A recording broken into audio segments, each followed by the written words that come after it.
Hello, everyone. Welcome to episode 17, Tales of Amnesia, Lunar Eclipse.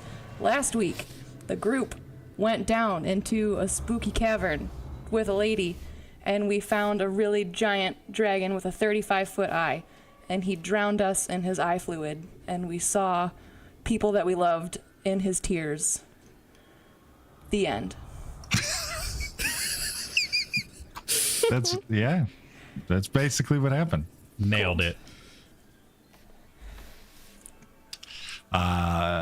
If I remember correctly, you all left off sort of as the big scary dragon, Forge Storm, shut his eye, and you all instantaneously appeared on the opposite side of the bank of the river of Marrow, that you all individually managed to get over. And Dagus was staring down into the river, tightly gripping her hammer and shaking a little bit. Is there anything any of you would like to do?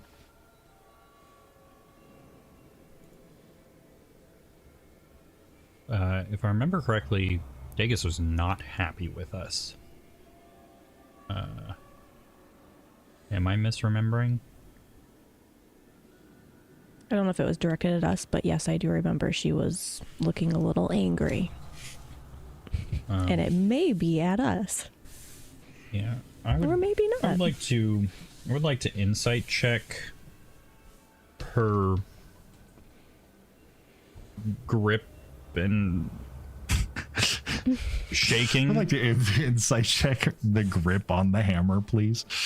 Her demeanor. Yeah, you give that to me. Oh, that's pretty good.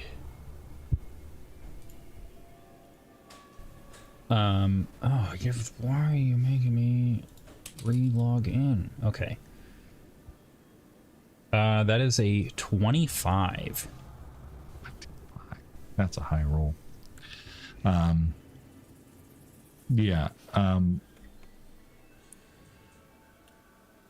Dragons are most definitely alien creatures. If there's anything the past 24 hours have taught you, it's that. But there seems to be enough of a relation to them that you can clearly see that Dagus is feeling, at the very least, overwhelmed. I guess with a 25, you can sort of peek around to see, obviously her clenching that hammer, which is glowing. I don't know if we said that before. It was not glowing before. And you see, Iggy, the very faintest bit of like a tear dropping out the side of her eye. Before she like very quickly like bends down and jumps back up and rips into dragon form, like full-sized gold dragon, and just blasts fire up into the air out of her breath, and just starts ripping it across back and forth the bank of the river. And you see what looks like a dragon in a full-scale tantrum, taking her claws and shredding at the floor, sort of clawing at the edge of the river, in general directing all of her energy, anger, frustration out in the direction of the place that you just came from. Did she give us some indication last week about where her parents went? Like the vibe that I got was that they came down here to perform the same ritual that we just did, and with the information of like, oh, well, no one in the last many number of times that has attempted this has ever come back, is like that. My assumption was that they were killed in the process of trying to do this ritual. Were we told whether or not they tried to come down here to do this ritual? I believe you were told, yes, that they came down here to do the ritual. Gotcha. And never came back. Yeah, so I guess, like, I feel like we were pretty explicitly told, well, maybe they just, nobody knows what happened to the people who came down here. They just never came back. Correct. So this is, if nothing else, this is the first she's had confirmation. Yeah, okay.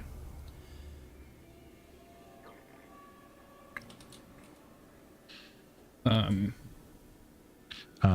think everybody go ahead. I was just gonna say, I think I would wait until she maybe calms down a little bit, and then I would ask, did it work? Okay. Given that you're sort of paying a special attention to her, can you give me an investigation check? Yeah. 13. 13. Okay.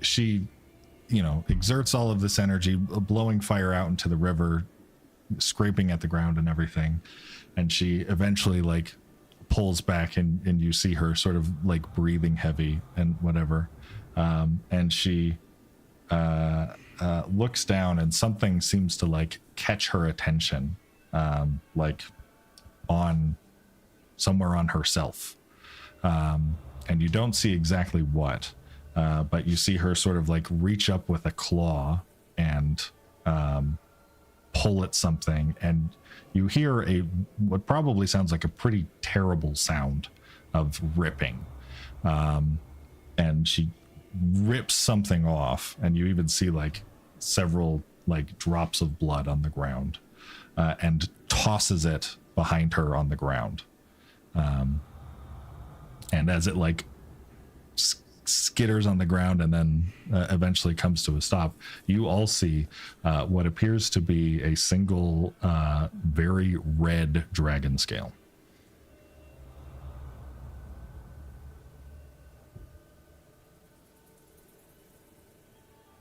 She's gold, right? Yes. You said she's gold? Oh. Mm-hmm. And not red with blood, like an actual No. red scale. It's probably also a bit bloody, but Sure.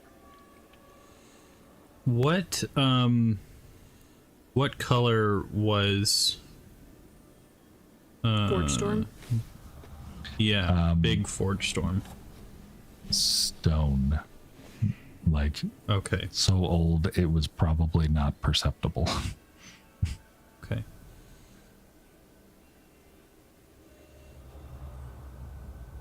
Have we when we were in the colony, were there any other red dragons? Give me a history or lore, I guess, whatever your equivalent is. 11. It's hard to remember. Okay. I do have a part of my mechanical thing. I can perfectly recall anything I've seen in the last 7 days. Only visually can I. Sure. There, when you scan back through your VCR of the whole adventure up there, you do not find a single chromatic dragon. Oh, Interesting. is that what dreaming ceasing is? I don't know.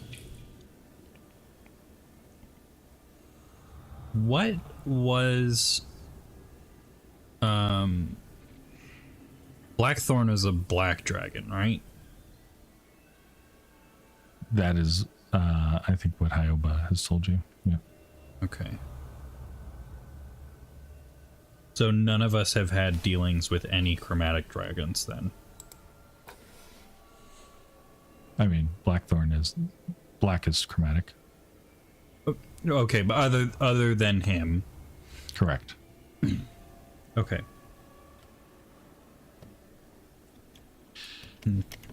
Interesting. Slowly, the very like heavily breathing dragon form sort of pulls back to a dwarf once again.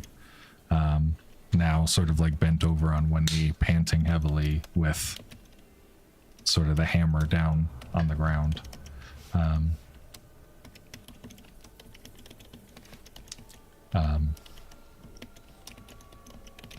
And probably just hear apologies.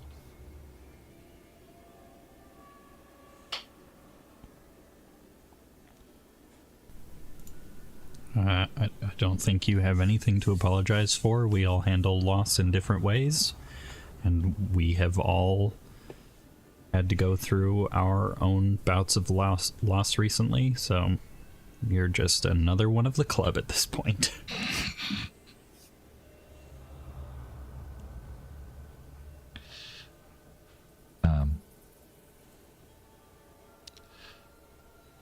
The ritual seems successful.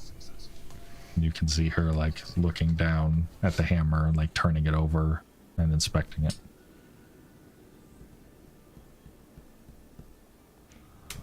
How will we know for sure if it was successful? She, for the first time now, like picks her heads up and looks, and you see the island in front of you, with which was once like a very small like trickle of blue light emanating up towards from the center of it, is now like a very heavy, like full-bodied, like pulse of energy going straight up.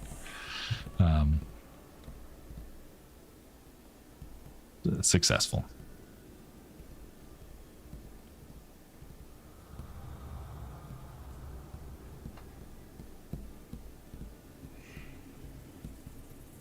Is it time to return to the surface?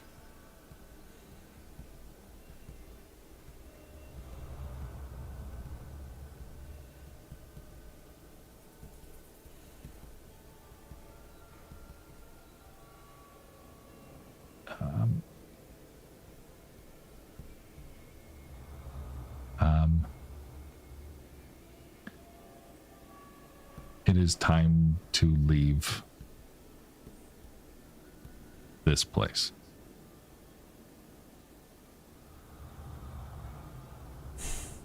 Okay. Do you need to recharge at the fountain? You said that the amount of marrow, like the marrow was how you guys sustain yourself or to some such whatever. Do you need to make a pit stop there before we leave this place?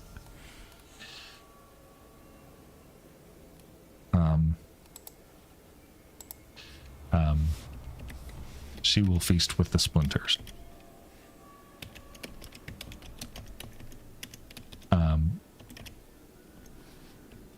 We have likely already begun.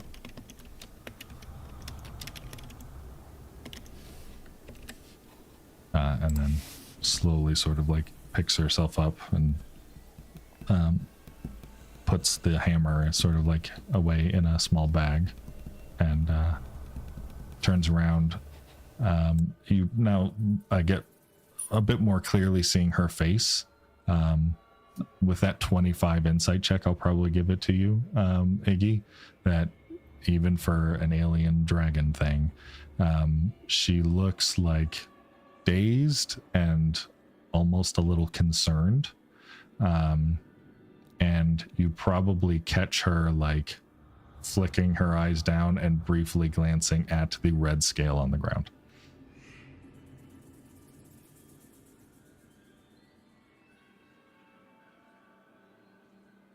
But she generally avoids eye contact with all of you and just starts walking upstairs or in that direction. And that red scale is not something that we saw or noticed on her when we were in the snow. No. No. Was there, was she wearing any kind of like pendant or whatever in her dwarf form that was red? Nope.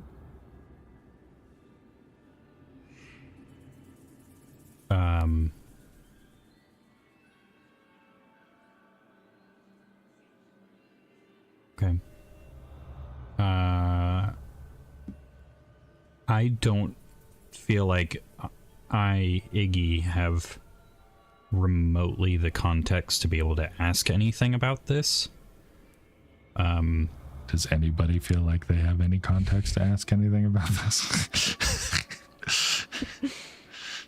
But I would like to make an obnoxious amount of noise making my way to follow her, to disguise the fact that I'm going to force pick up the scale and put it in my bag. Okay. Can I guess stealth or sleight of hand, we'll say.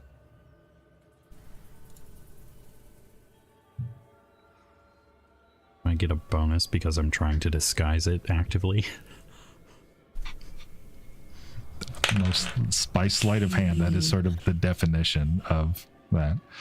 What was it? Because I also rolled very bad. That is a 6.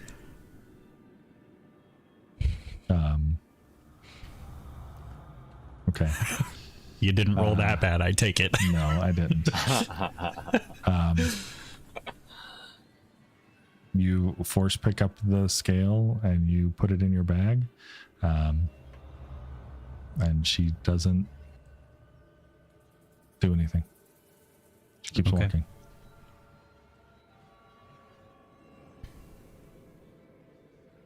Am I aware that she's aware that I did that? I don't think so. Okay. Characters don't know their roles. Okay. I know For we're what going to it's be... worth, Go ahead. I do intend to ask her about this, just not right now. I know we're going to be behind her, probably, since she's leading the way, but can I just keep an eye on her scales to see if any other change colors or anything? She's currently sort of in dwarf form, so she doesn't have any. Okay. But All right. if she heads back into dragon form, I'll try to make a point of it. If I don't, remind me. How big is the scale? Okay. That's a bit smaller than I expected. She's not an ancient dragon. You know? Like a adultish, young adultish. Are there any differences to her complexion as a dwarf? Nope. Okay.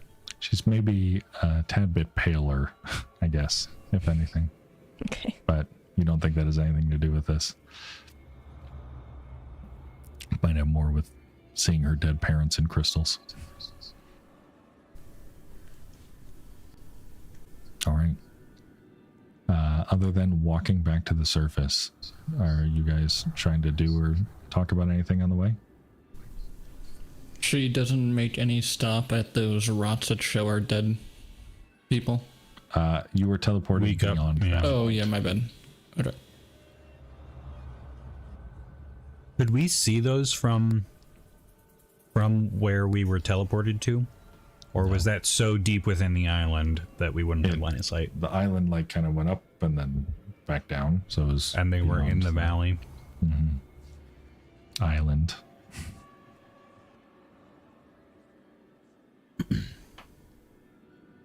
Anything else you guys are doing on the way up? Go ahead.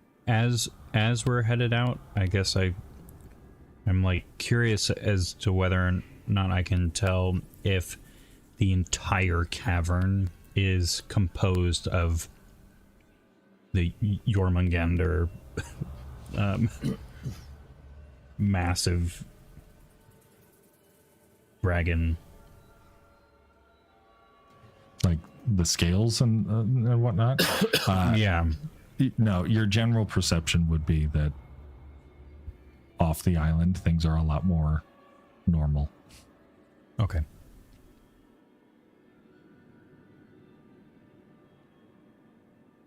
All right. You guys head up. It is probably close to an hour's walk. By time you get closer to the sort of the final stretch, it is if you remember correctly, sort of like clockwork stairs, and it's going around the beam now of energy that's going forward, and you can see even as it's kind of coming up and like it's grazing the sides of the staircase. So if you guys are trying to avoid it in general, you'd probably have to like lean against the wall. And you see Dagus also seeming to stick to the far side of the staircase in general. Would anybody like to do anything while you're this close to the river, or no?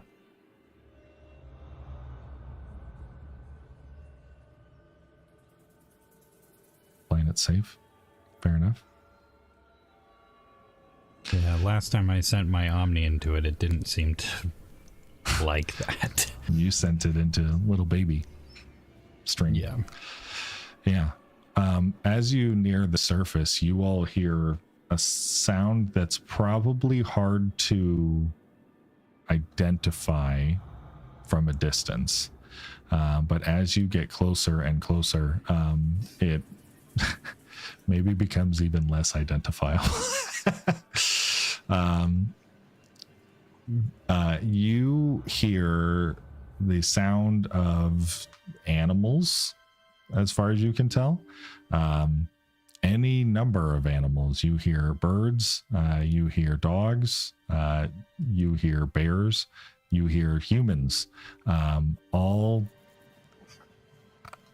the closest thing I could approximate is probably singing. It is a wide spread of notes. Atonal is probably not the right way to say it. It is sort of like the THX theme before it's come together into harmony, right? And they are all just belting it out in every different form.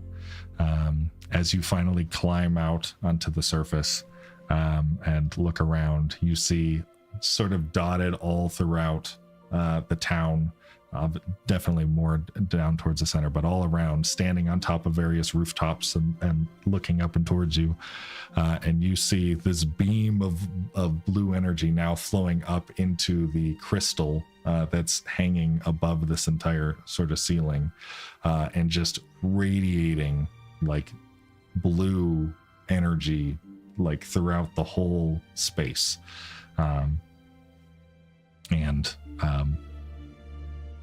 It is not hard to identify that these dragons seem pretty pumped about this on the whole.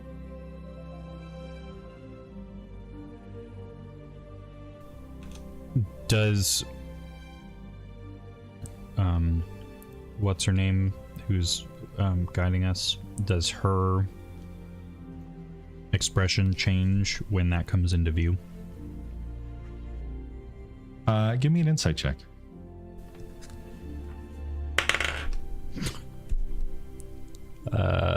13. 13.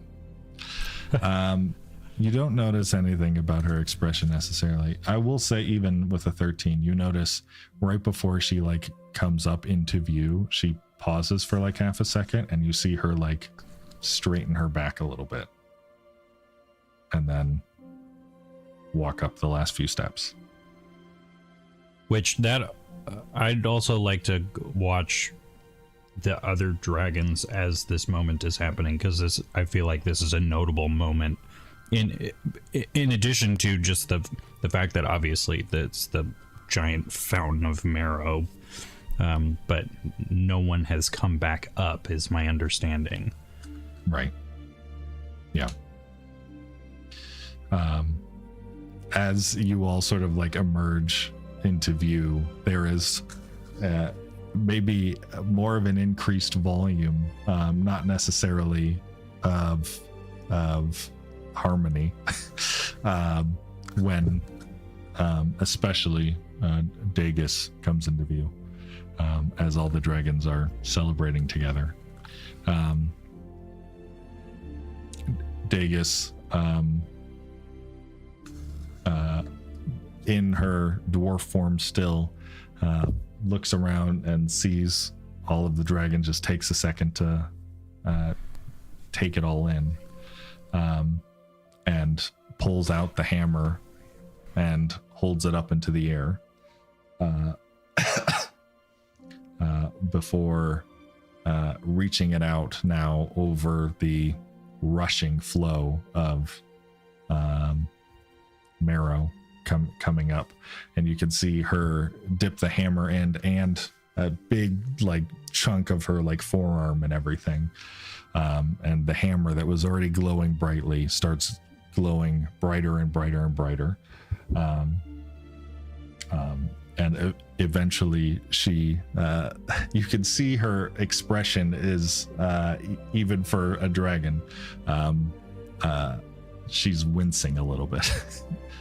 And eventually throws the hammer up into the ceiling as if she's almost like letting the river push it, and as it does, like globules effectively of this blue, now almost like putty like, sort of hit the ceiling and fly out everywhere like sparks and land down into the ground, and you see a number of these dragons and various animals like run over to them, and start like sniffing them and inhaling deeply, sort of thing.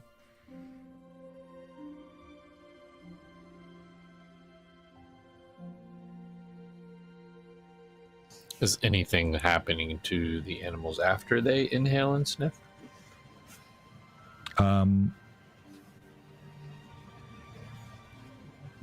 Visibly, I guess. Yeah, give me a perception check. Oh my gosh.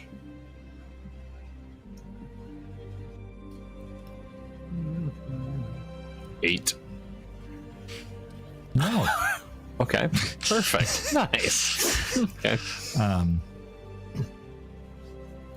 How close are we to these things? Like, There's probably within a few steps of you. You're not that far away. Is there? I'm having trouble remembering the stuff that I inhaled around the campfire post funeral. Was there more to that than Omnite? Yes. Okay. There are a number of ingredients, namely one of them being the flower. The raven's breath that Ember has tucked away somewhere. Okay.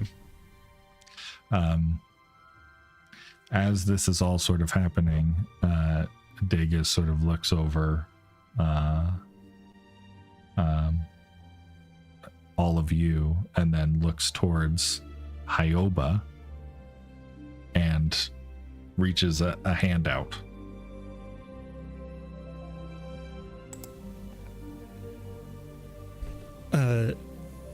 Hyoba hops down off of Ember's shoulder, and as they do so, morph from small owl into their full dragon form, with the feathery wings and long, sinuous, sort of almost feline body, and goes forward and tentatively inhales from the the offered globule, and their scales, there's a ripple of shimmer down their scales, head to tail, and you swear you see her full length grow by a few inches. And as she sort of rears up and shakes her head a bit, says, after a moment, I can feel them. All of them. I didn't know there were so many.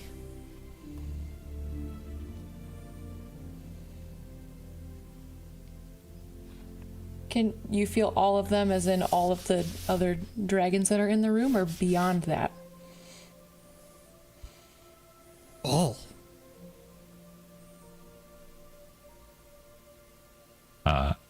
As this is happening, there's probably 4 or 5 other dragons that now like come closer and start like sniffing and examining Hyoba like a new dog at the park sort of deal. And several of them kind of after doing so and looking closely rear back and start singing once again, almost like dogs again howling up into the air. Does Hyoba join in?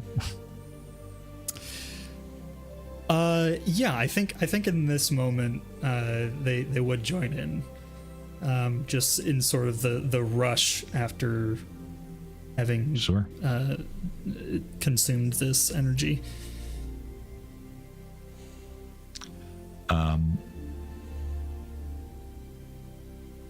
While that's happening, Dagus takes a few steps back and stands next to you, Ember. And so, you hear in your head, she who hears the whispers of beasts and men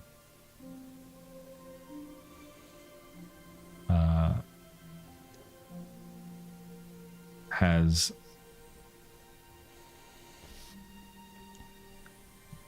done well with she the Splintered.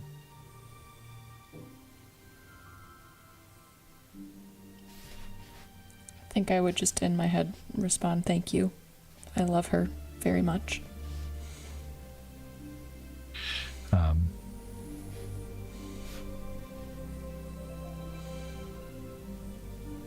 She knows.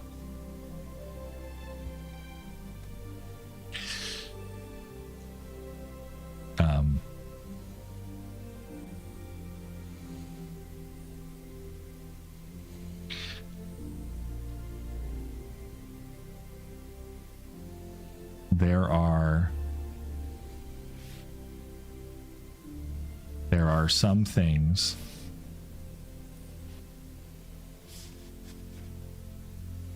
unsplintered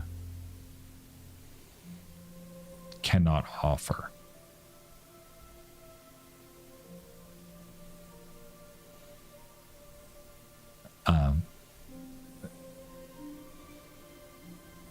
There are some things we the Splintered can only learn from we the Splintered.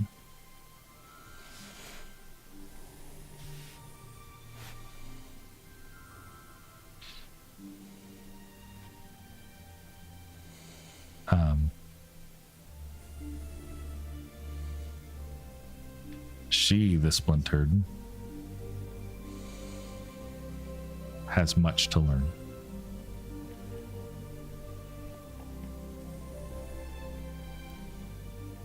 And we, the Splintered, have much to teach. But teaching takes time.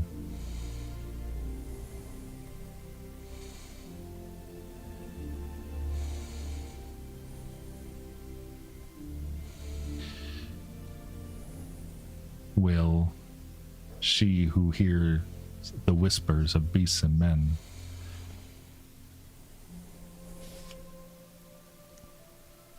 allow she the splintered to stay?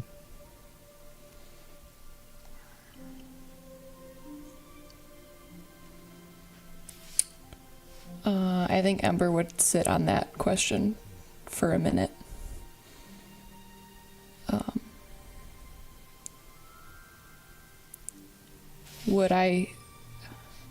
Will I ever get to see her again?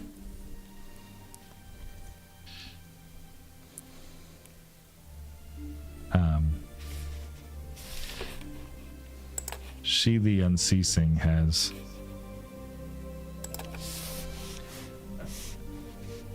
a heavy price to pay for unannounced visitors.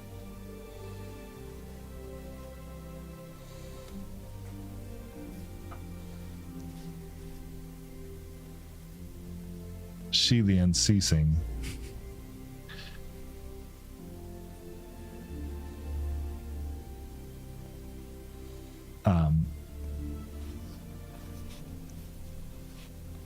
is glad she did it anyway. We the Splintered may need time and convincing before more visitors. Does she understand?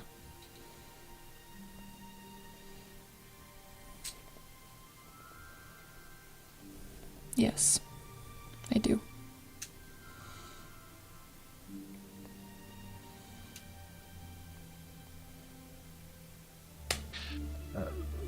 We the Splintered often take more time to change perspectives than many mortals have in lifetimes.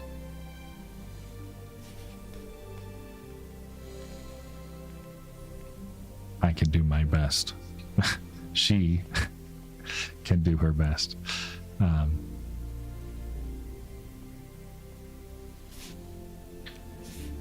But we the Splinter may take time.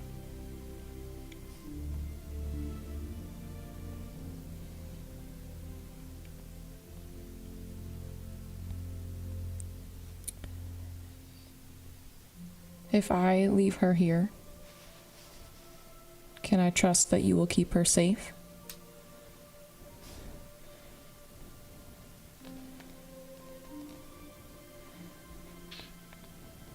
Safe from what?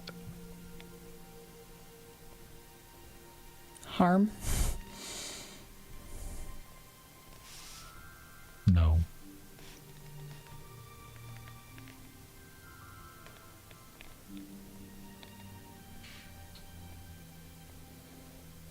I cannot know. Tomorrow. Much larger broods have been wiped out.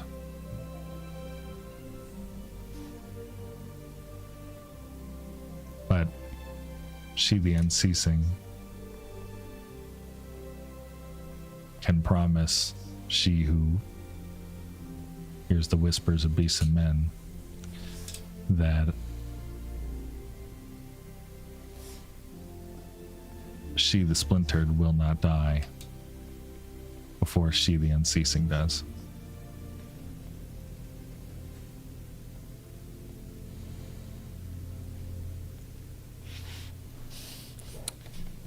Is Hyoba, does she look like she's aware that this conversation is happening?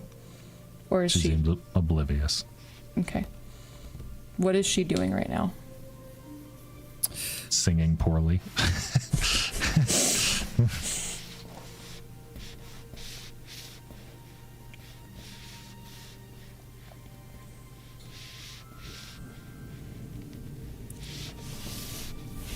Am I able to say goodbye to her before we leave?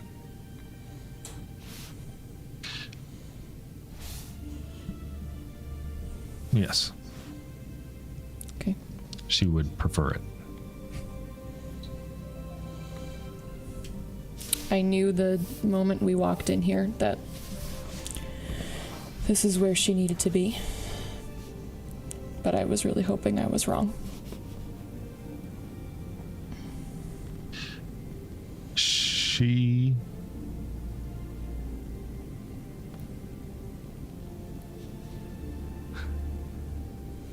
Hyoba will live many of your lifetimes. She is fated to lose you.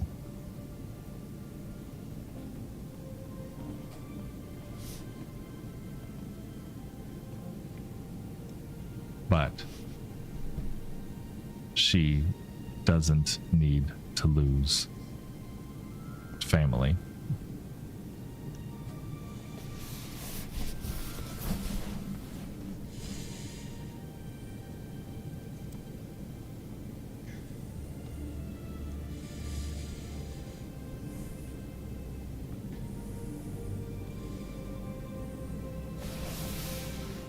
Yeah, this is where she belongs. So this is where she needs to be.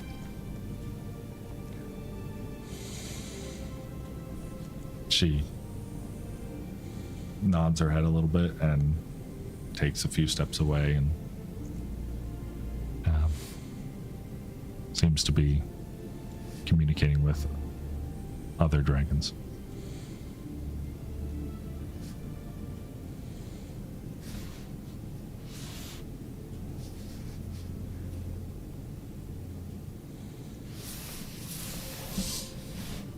Was that conversation happening telepathically?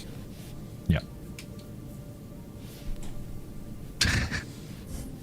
No further questions.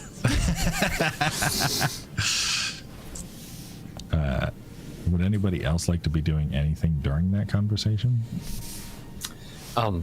Did we all visibly see Hyoba in dragon form grow bigger? Yeah, sure. Even with that 8 perception check, I'll say you saw that one. Okay.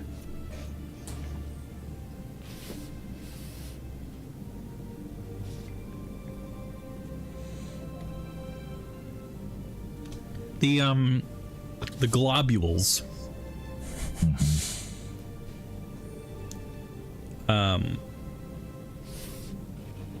Do those, at a glance, happen to have similar characteristics / behavior, chemically and physically, to the liquid omnite? Sure. Yeah, you can bend down and examine one. In terms of like medium, I guess, it would probably closely resemble something like slag. But after it hardens, and it doesn't take very long to do so, it does seem to be a dull chunk of omnite.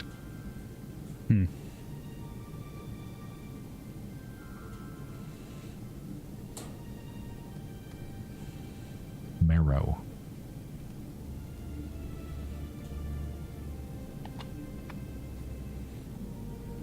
As the cool kids call it.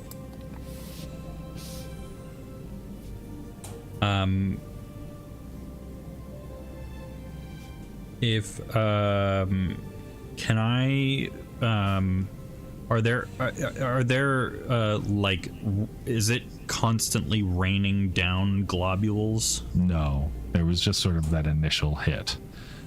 Gotcha. Could I, in my inspection, could I tell if it was a temperature related solidification, like it was very hot when it was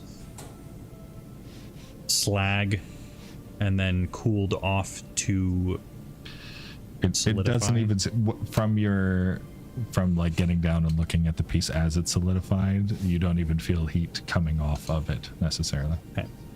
Okay. That answered my question. Anybody else have anything they're trying to do?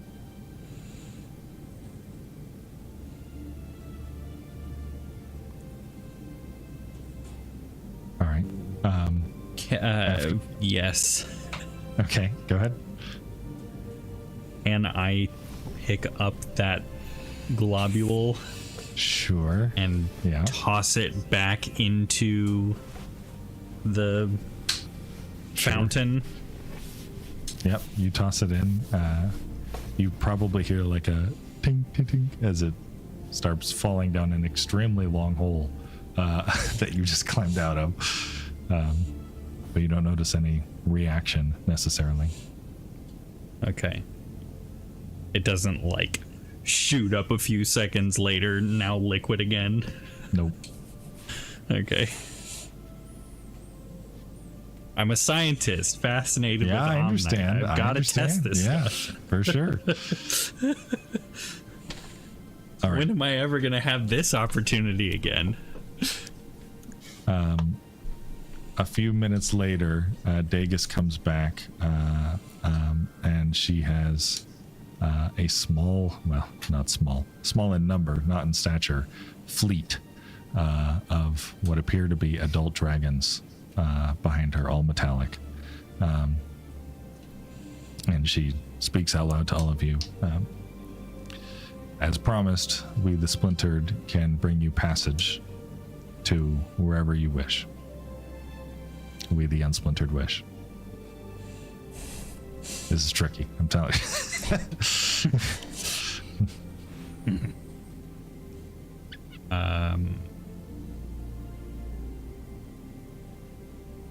Feel like I would pull up the map on the datapad and indicate the general area of the academy. We want to go as far away from that place as possible. No, I'm kidding. Just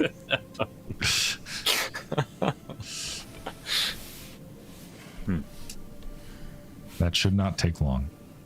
We are close by. I would like to, before we go, does your clan know much about before the war? The human war here?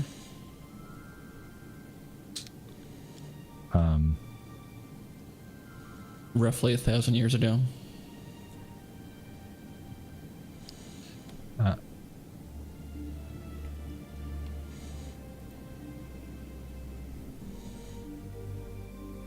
Yes. Were you here during that time?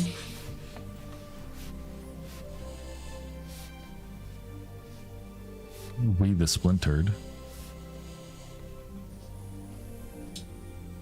Was she the unceasing? No.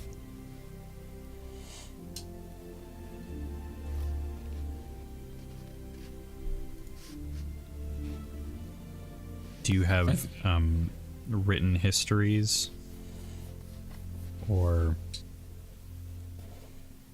oral legends?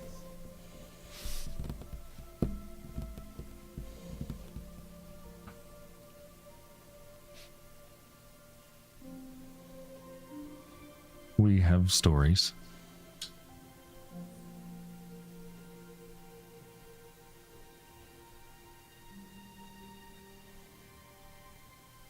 I think some of us would be very curious to hear some of those stories. Yeah. I think specifically, did the marrow in the sky exist before the war?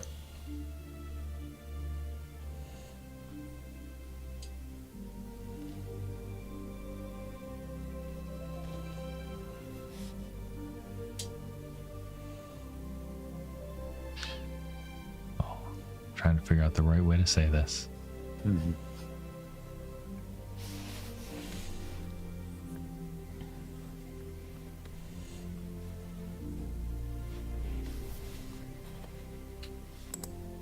Should we, the ceasing,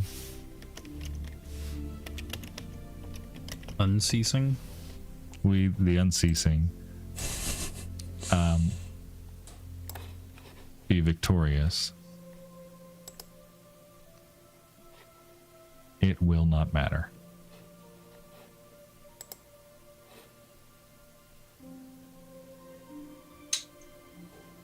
I don't like that.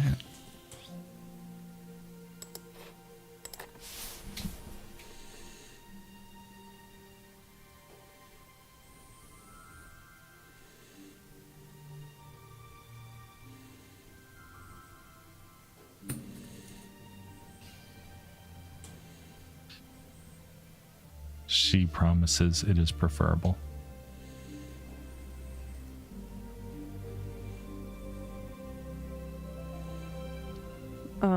Victorious against who or what?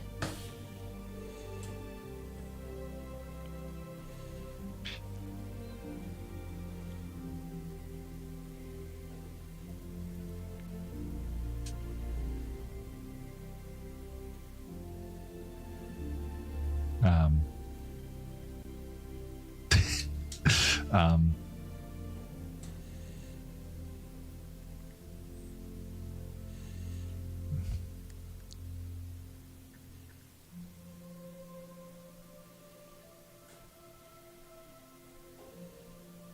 she has been taught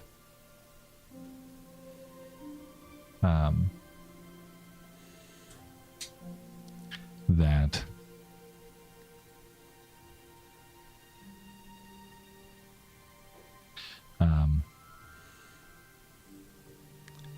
there are some truths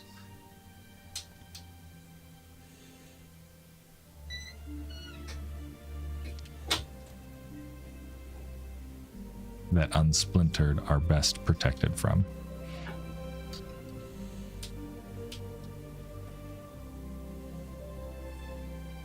You know,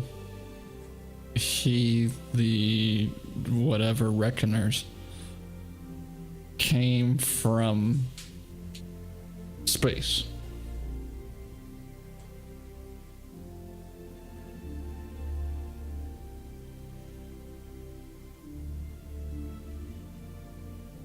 The sky. Beyond the marrow. Yeah, that's a good way of.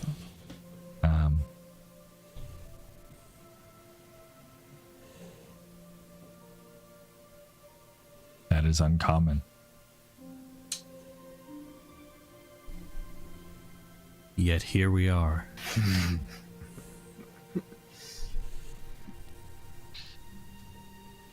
She is thankful.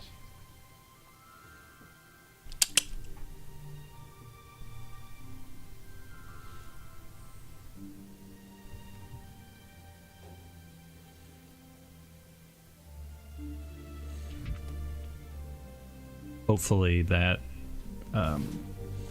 our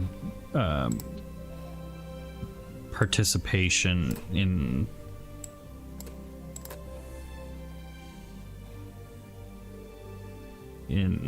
the ritual aids in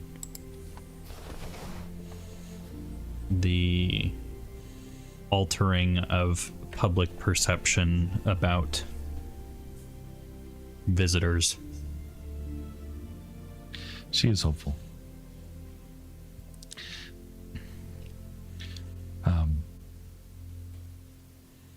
She does not mean to be difficult.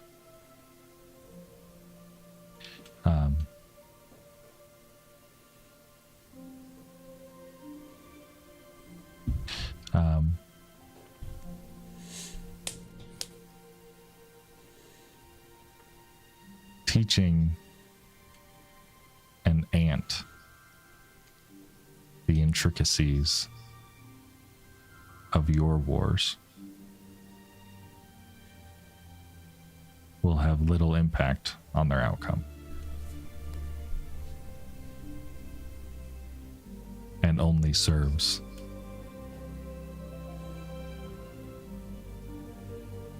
to cause distress to ants.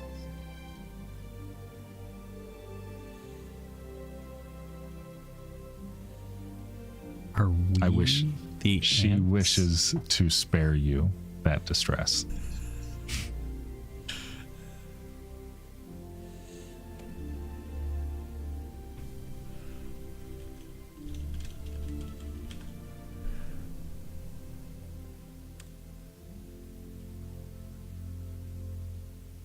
Are we prepared to journey? Before we go, I need to go talk to Hyoba. All right.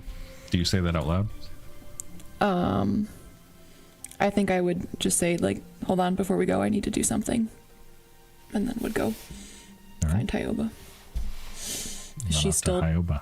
howling off key somewhere? Or what is she doing?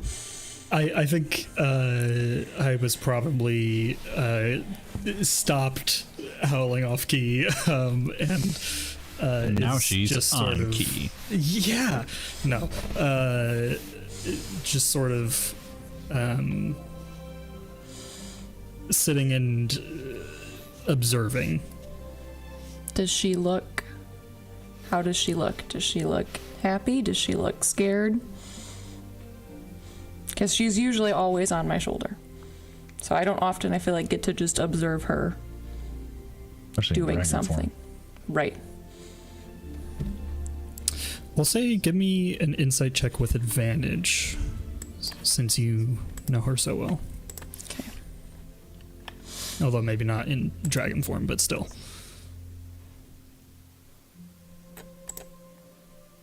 Share a bond that transcends form.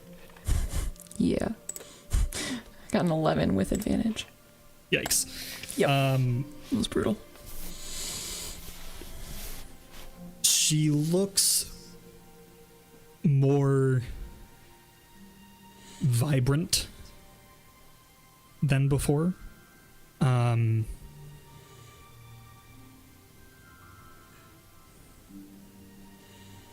And for the moment at least, does not seem to be afraid of her surroundings, which for much of your time together she has been. Yeah. Is she sitting by herself? Are there still a bunch of other dragons around her?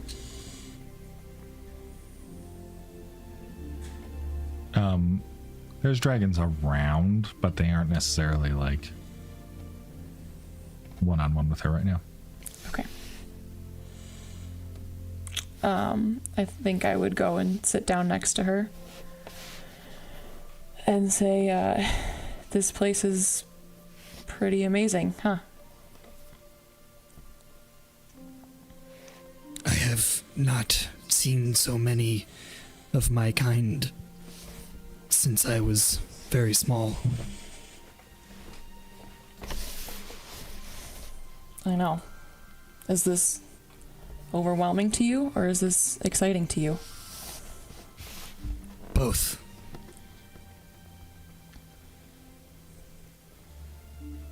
How did you feel after you sniffed that little rock thing?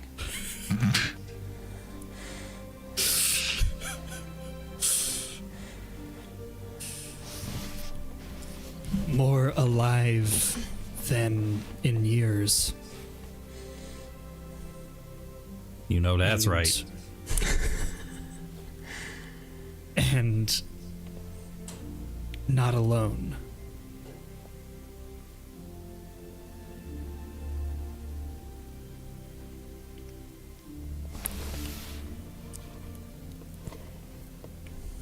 Or rather, not as alone. Yeah, rip my heart out right there, thanks. Yeah.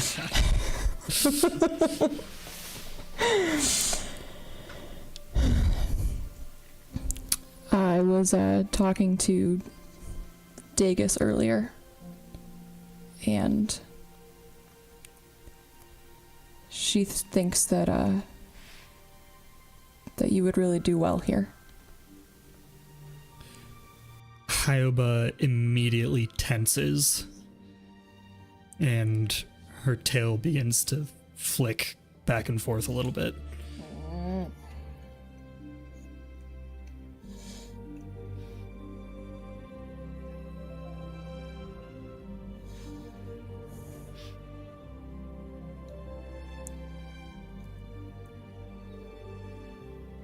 Hyoba, you mean the world to me. There is not a living creature on this planet that means more to me than you do.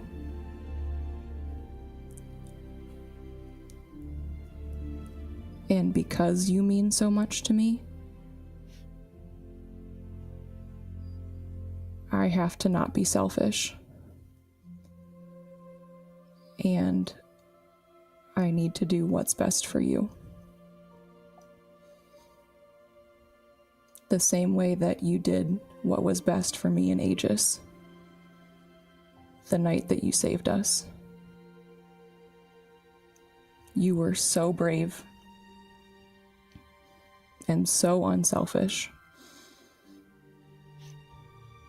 And I would not be here today if it weren't for you. But seeing this place and all of these dragons, this is your home. This is your family. This is what you've been missing. And there is so much that you can learn and so many ways that you can grow that I could never teach you.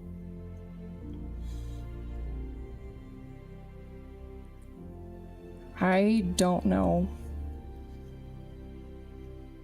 most of what is going on, why we're here, what our purpose is. But I know without a doubt, Hyoba, that you have a massive purpose in this colony, in this place.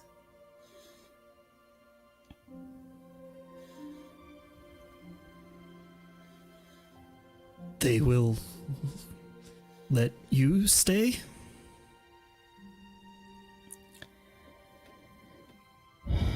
I don't think they would let me stay.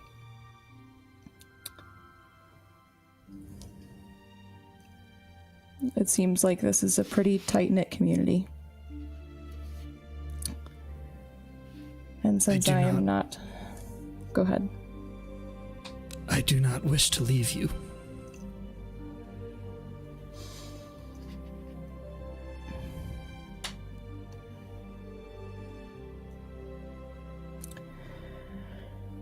I don't want to leave you either. Then don't.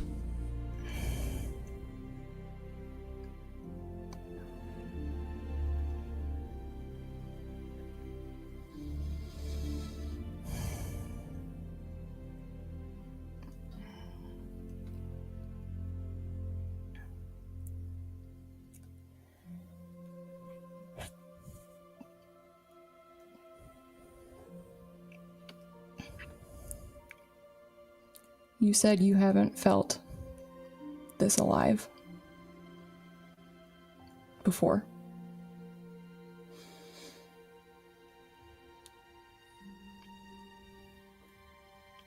I cannot offer you what this place can.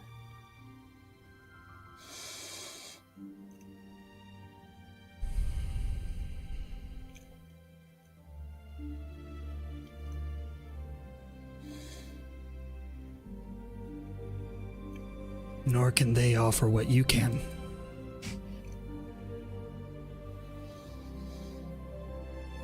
That's true.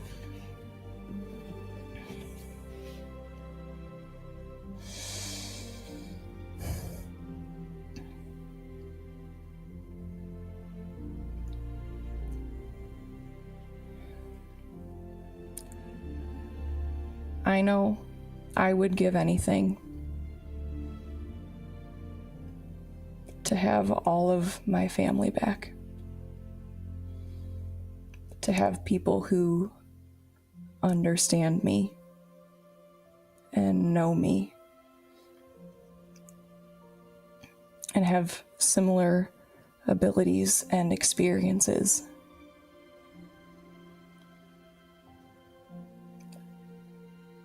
And you have that opportunity. This is a whole colony full of people, and dragons and bears and dogs and chipmunks and all of the above that are your people.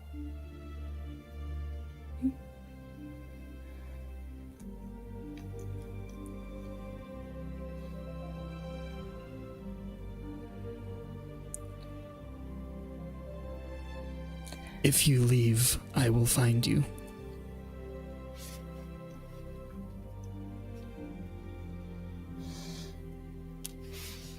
Promise? Promise.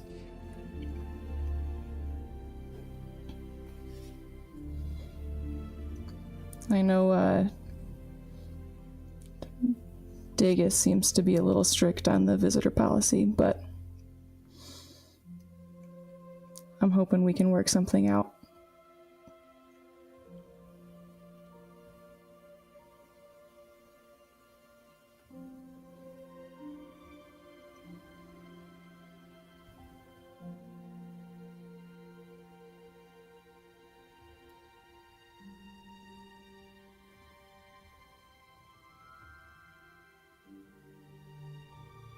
You are the only family I know.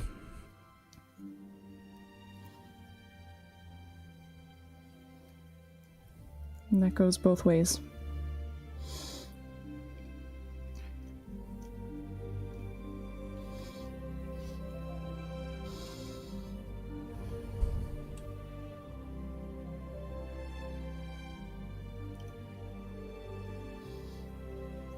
But I'm the only family you know right now.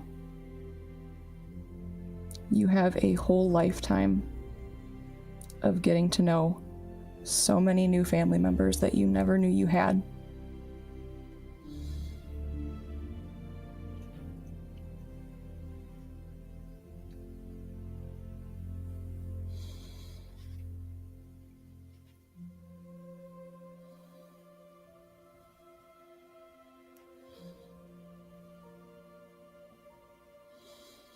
You will always be my real family.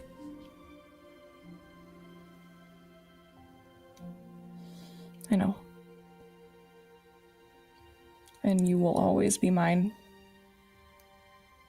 No matter how many miles separate us, you and I will always be family.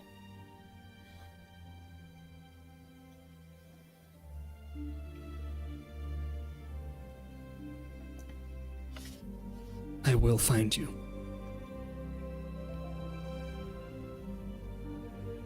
I know you will.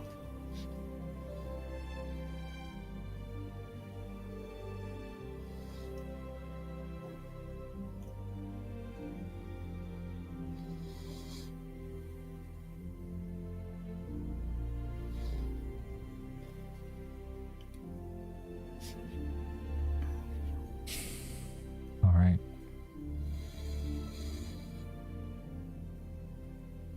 Anything else anybody would like to say, do, or ask? You probably all did see Ember run off and have this conversation, given you're all waiting for her. I don't know if you heard all the details, but I'm assuming Ember, after maybe a deep, long hug, you head back to the rest of the party? Yep. But before I leave Hyoba, I'm gonna take off my sunflower pendant, and I'm gonna hand that to her and say, you are never without me. I am always here with you.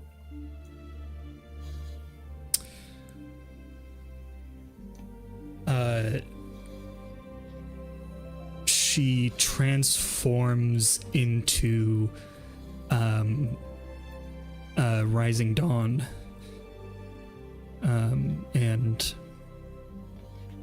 takes the pendant and puts it over her neck.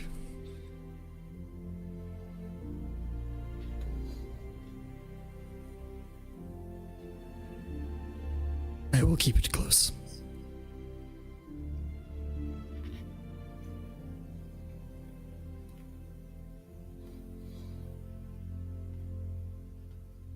All right. Anything else anybody else would like to do?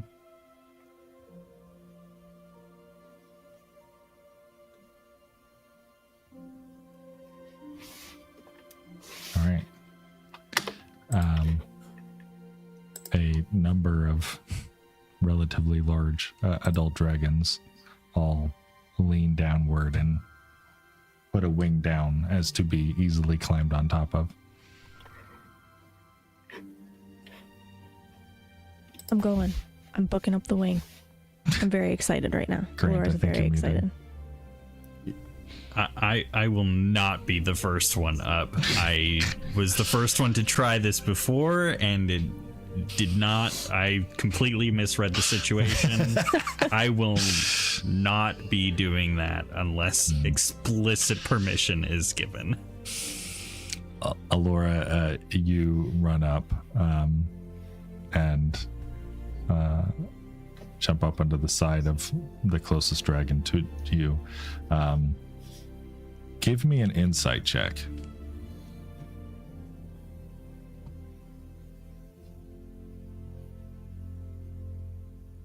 $19. 19. The dragon that you're jumping on seems to be allowing you to do what you're doing. They don't seem super jazzed about it, but orders are orders. Okay. You can tell even from like looking at this dragon, like at the top and everything, like there are no wear marks. Like this is probably the first time this dragon has had a passenger.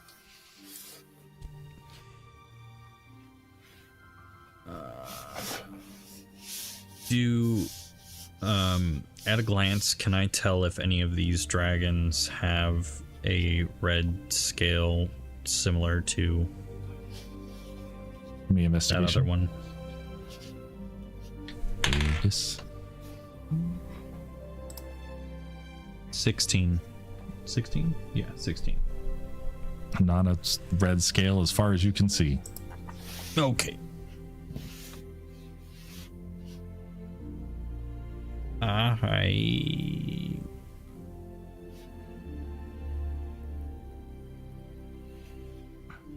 Are they in formation with each other that would indicate that one in particular is going to be leading the pack in flight? Not that you can tell. Okay.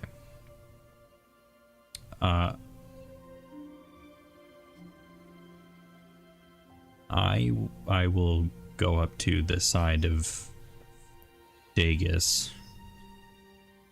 Vegas is not in And- dragon form. JK. Is she not coming along? She doesn't seem to be preparing for travel. Copy that.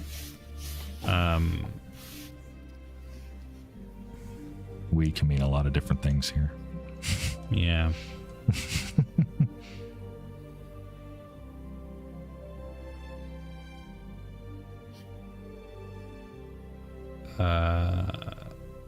I will telepathically mention to her I had intended to ask you about your red scale, but it didn't seem like an appropriate time. I don't know that there ever would be an appropriate time. Now seems like as good an opportunity as ever, since I may not cross paths with you again. But if you don't want to talk about it, you don't have to say anything, and I will never mention it again.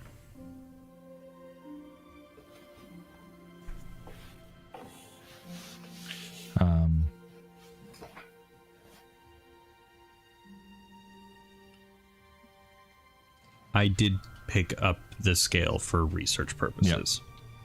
Yep. But I'm saying that to her. Oh, sure. Um,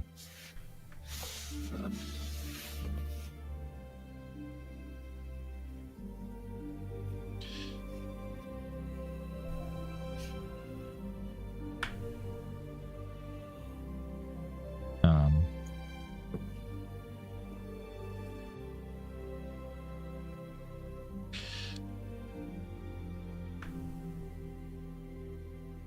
uh,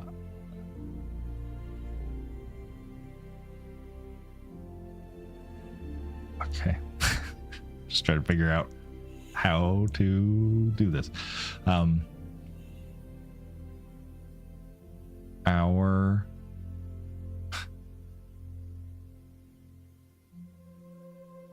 we the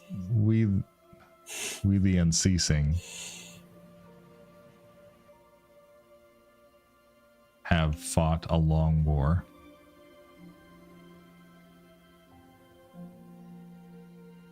With many battles.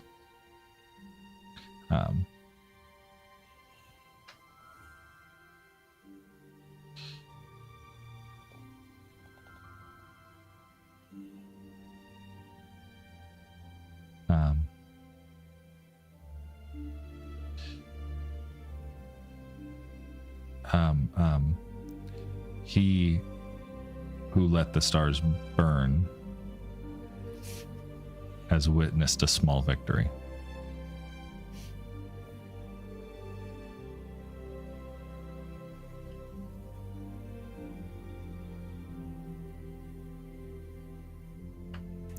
A failed temptation.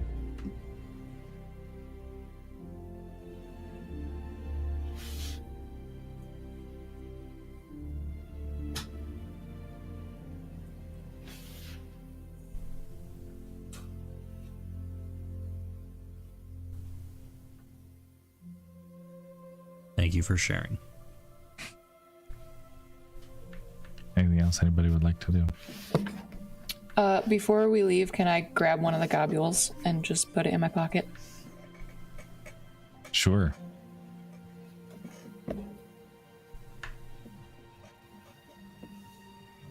It is essentially a ref chunk of like drained omnite at this point. Yep. But yeah. But it's a sentimental chunk of drained omnite.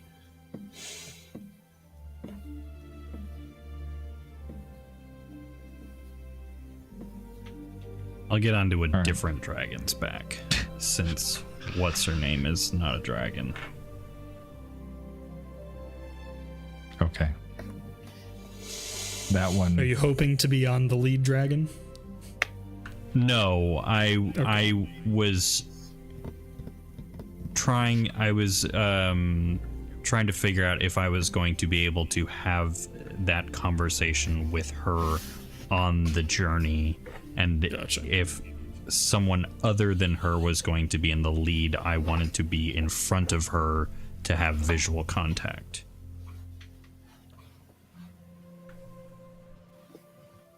But that's moot.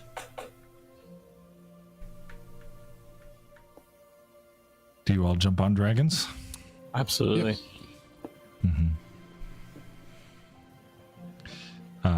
Alora, you've been up there for a while. Are you enjoying the view? Great. I was thinking I'd probably like take off my scarf and maybe like stick it under my butt so I'm not messing up any scales or anything. Like being extra nice to this dragon. Sure. All right. You all hear a voice in your head, a familiar one now, being Dagus. And she just says, "Hold."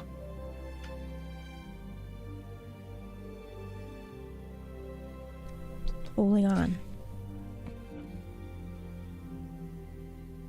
Can I don't know if this even makes any sense, but can I be like Barrow grabbing onto the dragon that I'm on to like be actively like pulling it towards me so that it's more than just I'm holding on with my hands? I'll allow it for now. I think for the flavor of it, that's cool. Sure. This does not necessarily have any mechanical implications. Yeah, I'm just trying to think of like how would Iggy try to restrain himself on this. Sure. Yep. I'm sure there's not a whole lot to grab onto, so I feel like I would be trying to pull myself toward it. I've Grabbing seen on, like, Game the of Thrones. spine There's not much to scales grab a hold of. You know, yeah. Exactly. Maybe the wings on the very insides, you know. Dragons were not created to be ridden necessarily. But yeah. But here we are. Are you a holding? Yep. Yes. You hear one last time, hold tighter. Just overdrive. Iggy's eyes are bright white at this point. Just, the dragon is visibly uncomfortable. Yeah. One after another, all of your dragons push off the ground and fly up into the air, and each of you, even with your tighter grip, tighten down even more. This is no riding on a horse, and you all kind of spin up and swirl around the sort of village that you're in. Many eyes looking up, including one rising dawn, watching very carefully and waving at Ember as she flies above. Let's see. I'm gonna roll a dice to see who is in front, because that would be relevant. Naka, your dragon has taken the lead. Very fitting. All right. Your dragons all swirl around this circular shaped village, and Naka, yours comes up and flies up right and almost like comes to a stop in the air in the very dead center, and then folds its wings on itself and flips down and aims directly for the mouth of the well. Oh. Okay. And as all of you sort of witness that happen, all of your other dragons, like one after another, start like single filing down, and then you all start blasting down just at the speed of gravity, essentially, right into the well as it's like ripping past your body. In general, you probably don't have a lot of time to sort of absorb the feeling of everything going on, but you would probably feel an amount of numbness on the whole, just physically, as this sort of pulse of Omnite energy is running through you. But you all fly down further and further and further and faster and faster and faster. Give me, Naka, give me a perception check.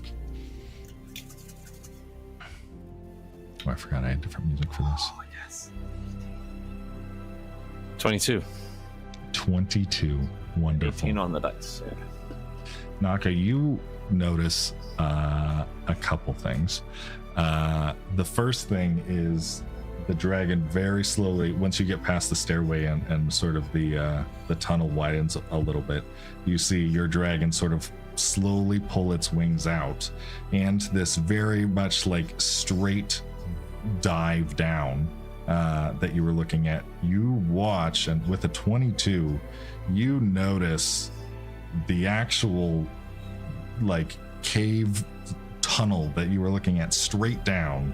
You notice it start to bend and like move from going straight down to almost curling up in front of you. And you feel as well the air sort of like catch under the dragon as it's no longer in this dive bomb, but shooting forward. and you have about 4 or 5 seconds in front of you looking at what appears to be this rush of Omnite River running into a frickin' stone wall that's about 50 feet in front of you, and that your dragon does not seem to be making any attempts to slow themselves. You grab on probably as tight as you possibly can, and just before you hit that wall, you almost feel the like you almost have this tension in your body of feeling yourself come to a stop, but you know that you haven't stopped, and this wall all of a sudden starts stretching out in front of you, like further and further and further away, and you look to the side and you see the wall next to you is like standing completely still, and behind you you can see your party all now immediately behind you, but out in front, almost like you're in this dream sequence where the tunnel keeps getting further and further out in front of you, and then it starts collapsing the other way, and again the wall beside you is not moving, and just the world seems to be stretching, and this time as this wall comes closer and closer, you see a very different wall, one that looks like it's covered in ice and snow, and as it comes closer and closer, like at first very fast, and then just as it's coming close, it slows down to almost point where you can reach out and touch this wall, and just before you're able to, almost like a spring, the whole back half of everything behind you and all of the party and everything seems to rip away, as you and all of that energy, like a rubber band, blasts forward and slams through this wall, but you feel no rock. You feel a puff of snow and ice cold wind as you crank through it, and immediately find yourself floating above the surface of the ground, covered by white tundras everywhere. The rest of you all, one after another, like a machine gun, boop, boop, boop, boop, boop, boop, coming out of this hole, seemingly in the ground. When you all look back and down at where you came from, there is no hole in the ground. Just looks like snowdrifts as far as you can see. All the dragons sort of like come back up. They skate down towards near the ground, and one after another they seem to whip and almost do like a 360 roll as fast as they can, and I'm gonna need strength checks to hold on.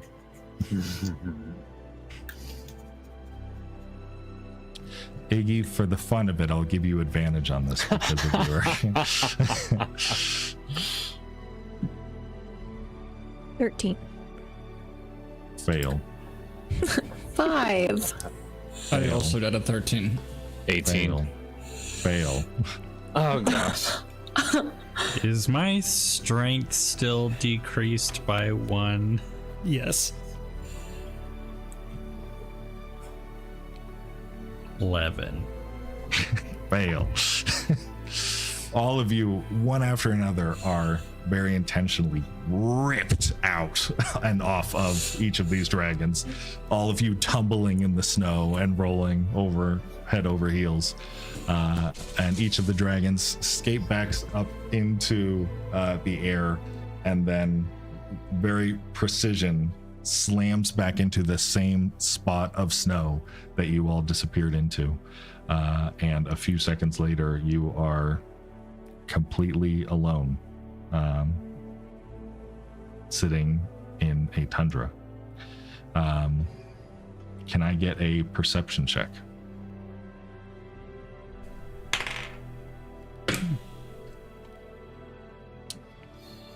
Two. 26. 18 again. 1, 2, 6. 16. 11. Okay, Iggy, after you are sort of dazed, coming back to your senses, everybody else apparently a little bit more dazed than you, you take in your surroundings, And it doesn't take you long to see immediately in front of you a very tall mountain that stretches up towards the clouds, and what looks like, from at least this perspective, a castle sitting on top of it.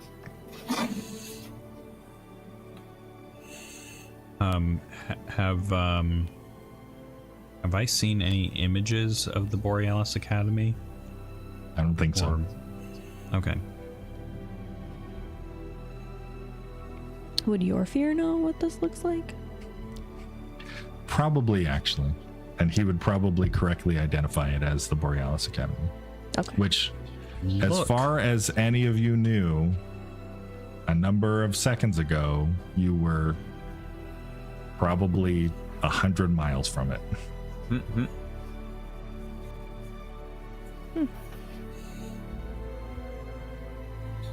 Look.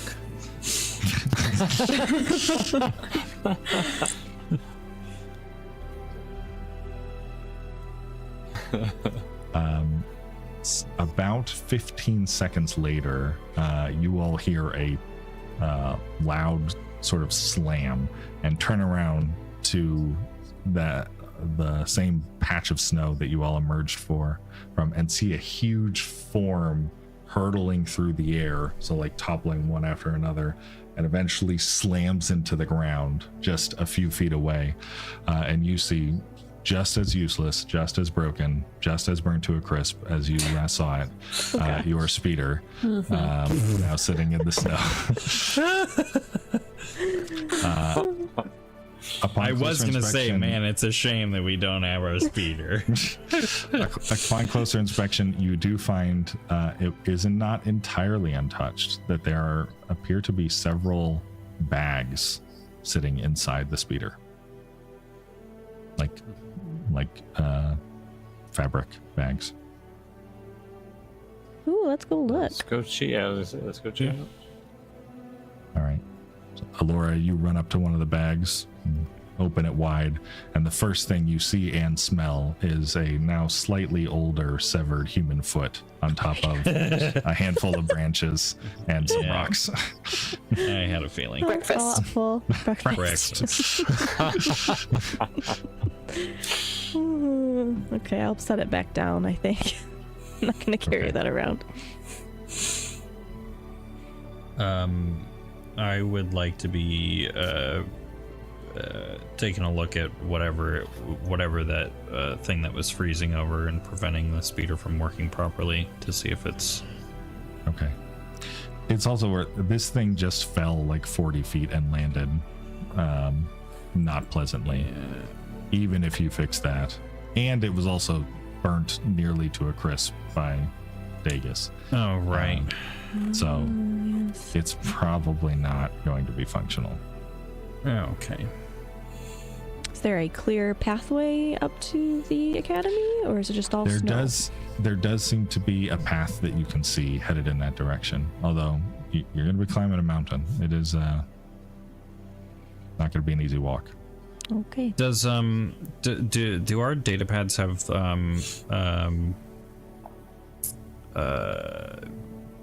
any kind of like GPS functionality? I know there's no GPS satellites, but like, is our position? Can we see what our position is on the map? I'm wondering if I can effectively mark the location of this to return to you can later. Roughly, yeah. Okay. That'd be fine. I don't have a problem with that. Okay. I don't know if you'd be able to mark it maybe as precisely as you want, like I don't know that you could get within feet, but you could get within Sure. Right. probably a couple 100 feet. Okay. Yeah.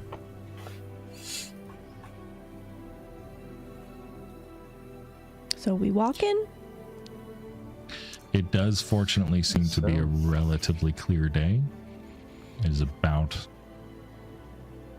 maybe mid-afternoon right now. It is probably a few hour walk to the top of that mountain. Okay. Yeah, I kind of like the present. All right. You all start climbing this mountain. If you hadn't already noticed, it probably would occur to you all at some point that you are with one less member than you were before. The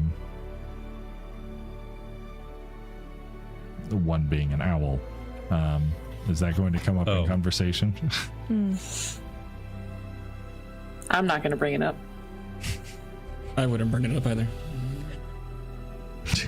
No, I don't think so. I feel like about it's. Yeah, I feel like it's self-explanatory enough that like she's a dragon, it makes sense for her to stay with the dragon colony, and also I'm sure Ember is probably pretty raw at the moment. Yup. Steph might be too. It is a quiet. it is a quiet walk up the mountain. Can I do something as we're walking up the mountain? Sure. I would pull out my walkie-talkie the keeper gave and ring him. Hey, do you have any information on dragons?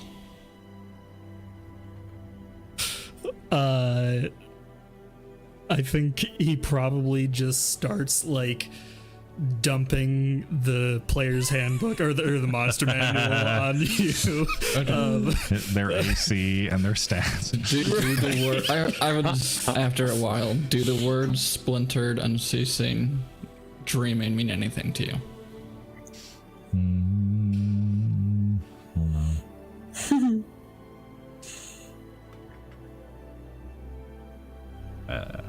Can I hear this conversation happening, or is this just through your data pad? I think this is a walkie-talkie they gave type thing, so I imagine. I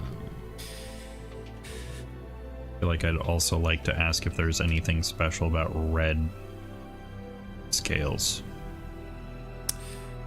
The keeper stops spouting all the statistics and says, yes, it is not known what the internal significance of these terms are to the dragons, but we have been able to gather that splintered refers to all dragons, unceasing refers to metallic dragons, and dreaming refers to chromatic dragons.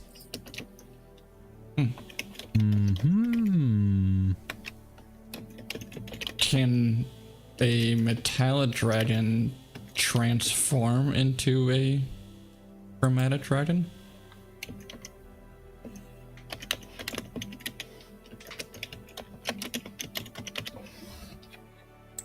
Unknown. This has not been observed. What color was Hyoba? Silver. Silver?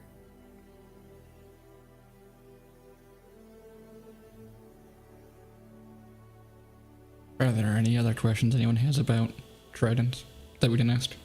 That's all I had.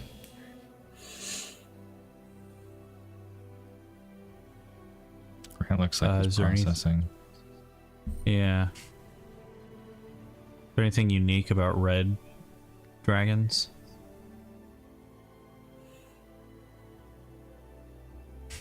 Player's handbook for red dragon. Yeah. Right. Okay.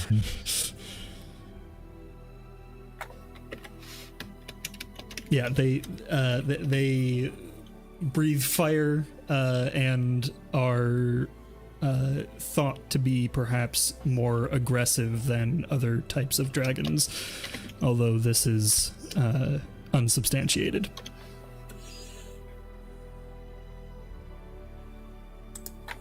Wasn't Hyoba called both unceasing and dreaming? Yes. So that was actually a mistake on my part. I intended to say splintered and unceasing. Got it. Gotcha. Ah. Sorry about that. Okay. I don't remember that. I have it in my notes that they said she's unceasing and dreaming, so I'll fix that. Yeah.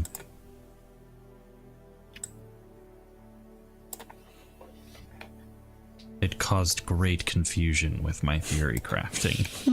Yeah. It's a whole nother can of worms. Yeah. It's like, wait a minute. Okay. All right. Interesting.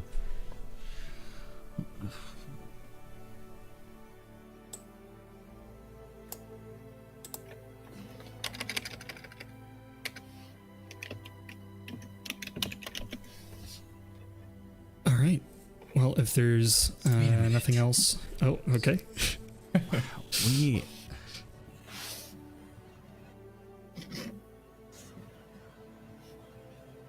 I don't remember if anyone else did, but I definitely told Dagus, whatever her name is, that I was unceasing.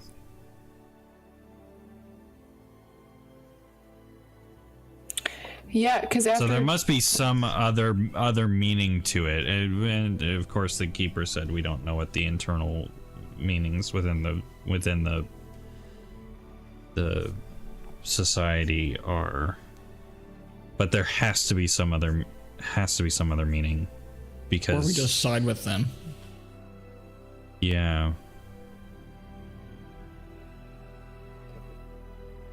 Because otherwise we wouldn't have been asked if we were unceasing our dreaming, because she knew that we're not splintered.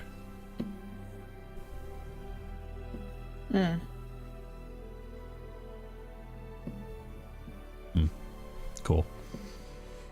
was Forge Storm unceasing or dreaming? I don't think anybody asked. Hey Vidar, ask your data pad. Hey, Keeper, do you have any information on Forge Storm? Gives you a sort of the basic information that your fear could have told you, which is that Forge Storm created a number of powerful weapons and also invented Elysian steel, and was the creator of the weapon, the sword that killed Eternus, the Elysian ex-god. Was Nothing he about being a ceasing? dragon, though. Nothing about being a dragon. What was that? Nothing Aaron? about- I would ask if he was ceasing. They wouldn't know. Or unceasing, my bad.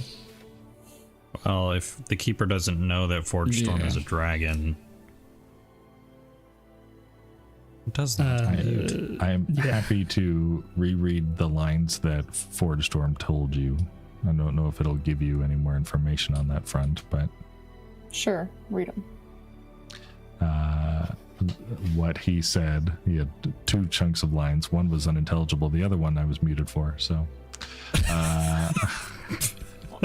he said, I am doomed to all that find me, doomed to all who know me, doomed to all I've known, doomed to all I've forgotten.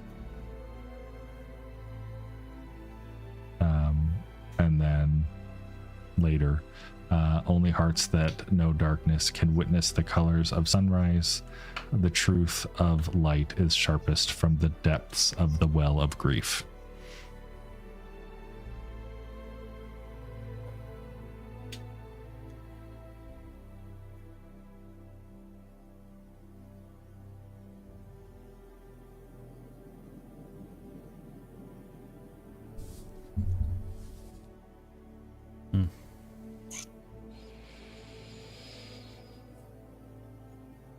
I don't know if that gives you any indication one way or the other, but now you have I it. got nothing. Nope. Glorious. Maybe he was unceasing and he changed to dreaming like Dagus is now, I feel like. And it like doomed him. I don't know. I don't know why it would doom him, but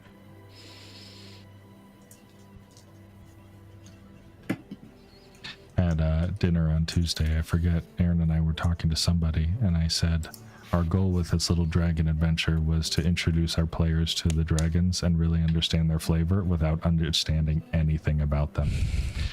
And sounds like we hit the target right on target. Mm-hmm.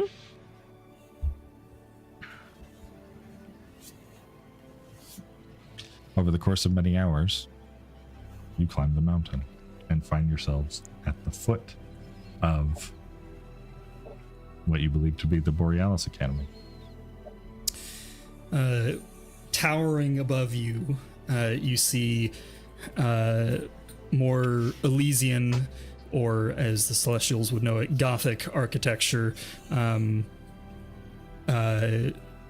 soaring and almost jagged spires and large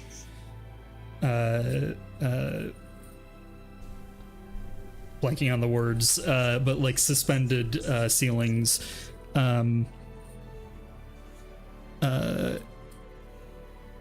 and directly in front of you a massive door, probably 20 feet tall, and intricately carved with all kinds of what Elora would recognize as arcane symbols. You also see at eye level a pair of small brass knockers. What knockers?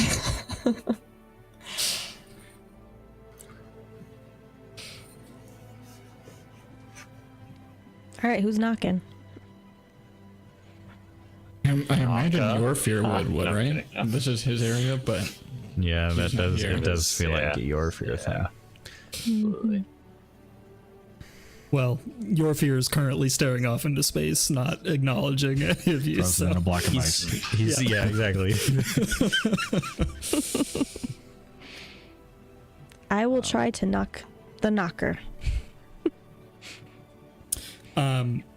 You lift it and slam it back down. Out of curiosity, how hard are you knocking? How big is the door? Is it really big? The door is like 20 feet tall. The knocker is like a regular sized door knocker. I'm gonna try to knock really hard. You slam it down with all your might, and hear nothing. You feel the impact, but you hear no reverberation from the door. And after a moment, you're probably like wondering, should I do it again? Did it not work? And then the door slowly creaks open, opening outwards. So you all have to take a step or two back, and you see a shadowed interior. You see a stone floor with a red rug just inside the entrance, but the rest is too deep in shadow to see further in, make anything out. I'll walk in. Okay. I'll Does follow. anyone not follow? Follow. Okay. You you all step in, and your eyes adjust to the light in this room. And actually, as you do walk in, you realize it's not really any darker than it was outside. And you glance back, and the massive 20-foot door that you just walked through is gone, replaced by a normal-sized wooden plain door. And you hear a slight rustling from further in the room, and see a halfling woman currently standing, or rather sitting at a desk, seeming to be writing something. Doesn't seem to have acknowledged your presence at this point. Does it look like a receptionist desk? This looks like a weird mix between a reception area and just an office. There are bookshelves on the walls with books in them. The desk has actually, as you look, you realize that the desk is completely empty, including whatever the person is theoretically writing on. She seems to be just writing directly on the desk, except it's not leaving any marks behind. How far away are we from the desk? It's a relatively small room, especially for compared to the size of the entrance that you expected. And so you're probably only about 10 feet from the desk, whoever's in front. You took away our true set owl before going to a magic school. That's I'd like to clarify, Ember gave away your true sight owl before he... Yes, that's true. We didn't take away anything. I think Naka would notice them not looking, look around a little bit, and then give a Oh, hello.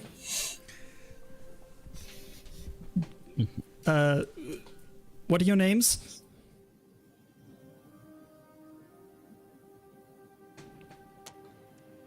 Troop 33. Are we all mute? Oh, Troop 33. He who watches the stars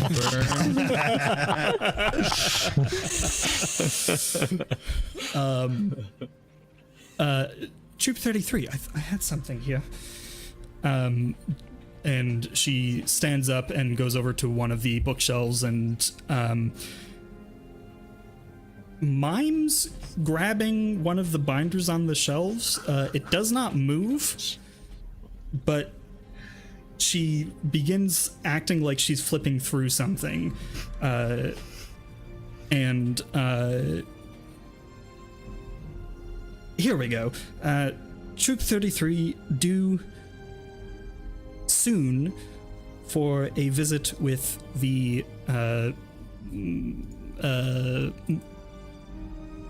I am completely blanking. The Dean of Higher Education. There you go. Dean. Wow. Well, I suppose if you have arrived, then I should let the Dean know. And could I just get all of your names to record them, please? And you don't have to all go through each of your names, but does anyone lie about your name? I feel like your fear would absolutely say Lady Catflyer.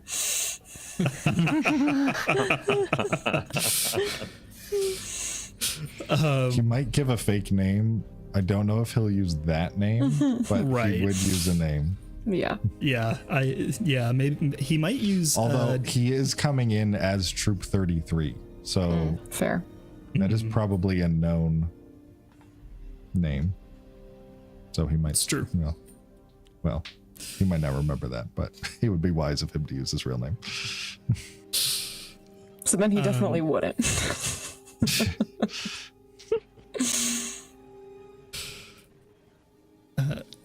She finishes recording your names on an apparently invisible piece of paper, and then stands and walks to the door behind her, and again mimes opening it. It does not open, but she then walks straight through the closed door saying, "This way." Ooh. I'd follow. Yeah, I'll follow. Say, Then you get to the closed door. What do you do? Like, I mean, put I'm your hands with my out. hand. Yeah, like, Yeah. It is a solid door. oh, okay. Is there a handle to this door? There is. And I open the door. The ultimate enemy of D&D campaign. Doors. You swing the door open and see on the other side a large entry hall, one that looks much like what you expected to see on the other side of the door. There is a wide stone floor covered with red rugs and a number of alcoves on either side of the entry hall, some with seemingly students sitting in them. You see a group of students clustered around what appears to be some kind of clockwork machine, and as you watch, one of them says, "All right, here we go," and turns a key on the machine, and it unsteadily stands up on 4 legs and tries to take a step forward, and immediately crumples and falls over onto its side before saying, "Hello, I am Bigglesworth. I am pleased to make your acquaintance." And all the while, its legs just flailing in the air. You see straight ahead, there's sort of a what appears to be an open air courtyard, except it is not overcast and cold as far as you can tell. It seems to be bright and sunny and a warm summer day. And running through the courtyard and into the entrance hall, you see a group of children, probably between 9 and 12, age between 9 and 12, and they appear to be playing tag. And as the it person gets close to someone, the other student turns and polymorphs them into a sheep. I feel that. Who then baws indignantly, and one of the other kids stops and says, "Hey, that's cheating! No polymorphing." And at another alcove, you see another group of students, these all sitting around a table with sheets of paper in front of them, and oddly shaped dice. And they seem to be engrossed in what one of them is saying, and every now and then you see one of them roll a die, and the group groans or rejoices. It's about as meta as it gets right here. Yup. And you see the halfling woman in front of you walk forward and fiddles with something on her wrist, and is just walking forward, not waiting to see if you're following. Speaks something towards her wrist. And she stops sort of at the crossroads in front of the courtyard, with a hallway stretching out to either side, and stops there and turns to wait for all of you. when you presumably reach her, she says, very well, Dean Domarov will see you soon. He will meet you here. In the meantime, do not touch anything that you are not told you can touch. This is not a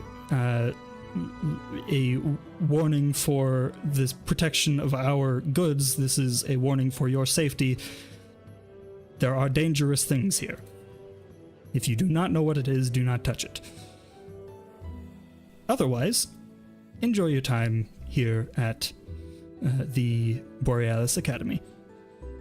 And she walks straight through one of you.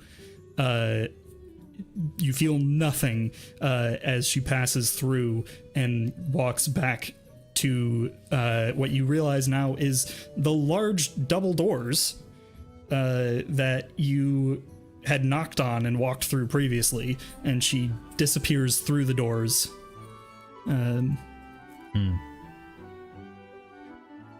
Is there anything that you'd like to do as you're waiting?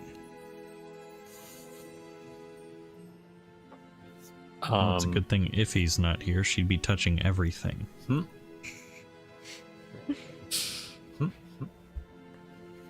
also be probably people screaming because you're hauling around a dead body everywhere.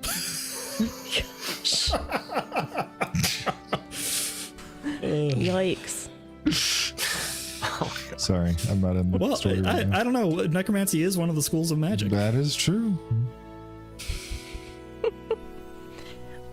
Can we walk around the courtyard that's in front of us? Or I would like to walk around. Sure. I guess. Yeah, you walk out and squint a little as the bright sun in the omnite blue sky above you shines down, and see a number of students sitting around, some studying, some playing hacky sack. You see some like there's a number of trees that some students have set up hammocks between. You also, as you walk around, actually give me a perception check.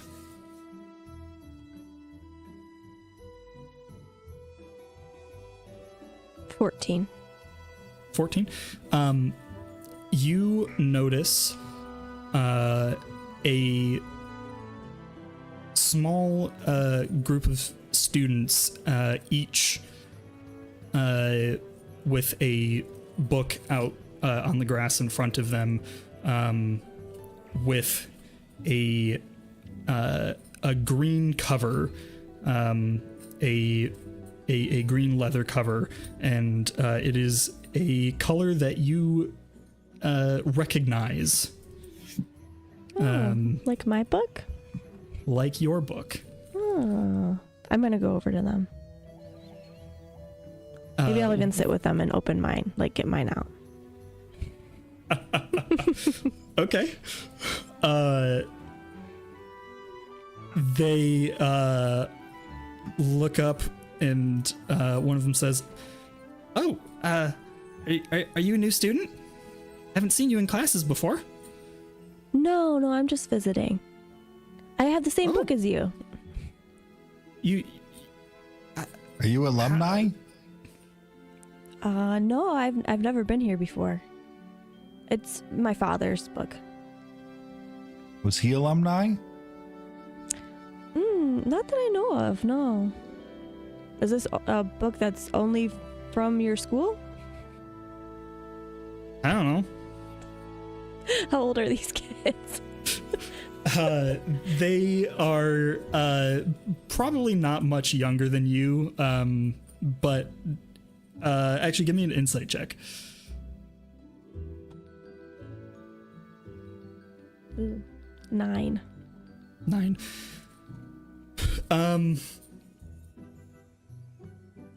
They Yeah, I don't think you'd get much from that.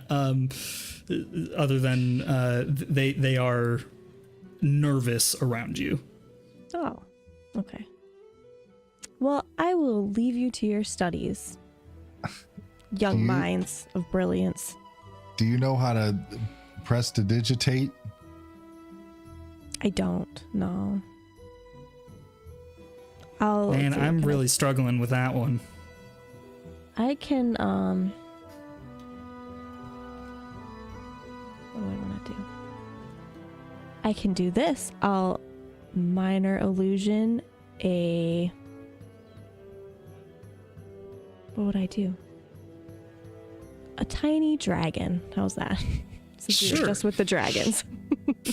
Yeah. You create a little sort of statuette of a dragon in your hand, and the kids ooh and ah. Wow, I haven't managed to get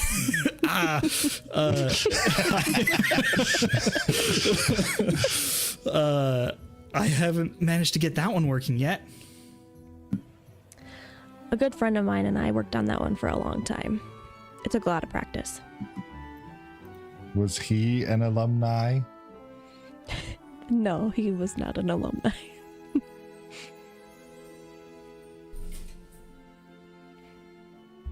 All right. Probably would went to Yale. That is not canon. There is not a school called Yale in our universe. At least Yes, not on there Amnesia. is. It's Not just on not on Can't get Amnesia. into. The academy's not just for people of Elysium, right? It's for all over. Make a perception check. 11.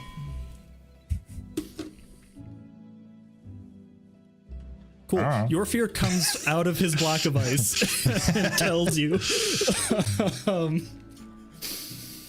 that it is largely for people of Elysium, but it is possible for people from all over the world to get in.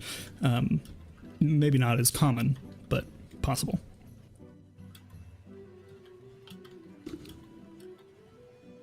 And then he refreezes. Is there anything else that you'd like to do while you wait? Never mind, it is 11:38. You, as Elora comes back to the group, you see what appears to be a Loxodon man, a very old Loxodon man. Those are elephant people, if you forgot. Yes. Oh. With large flapping ears and some very white bristly hair, come walking up to you with a metallic looking cane, and This isn't him, but that it is. That's what a Loxodon looks like. Wow.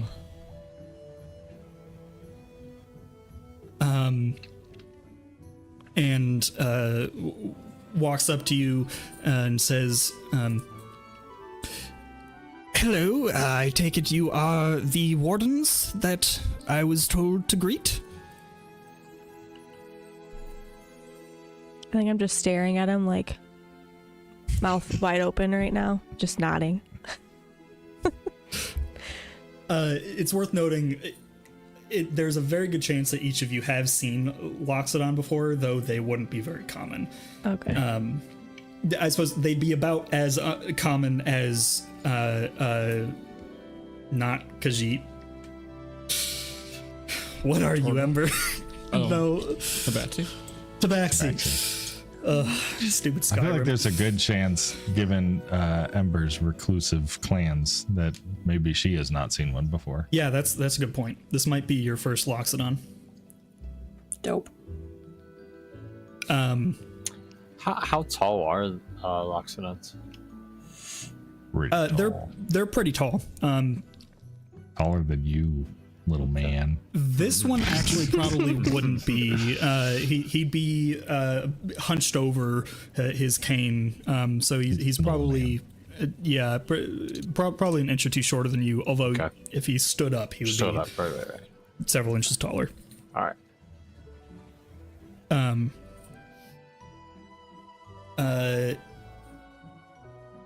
Yeah, he says, excellent.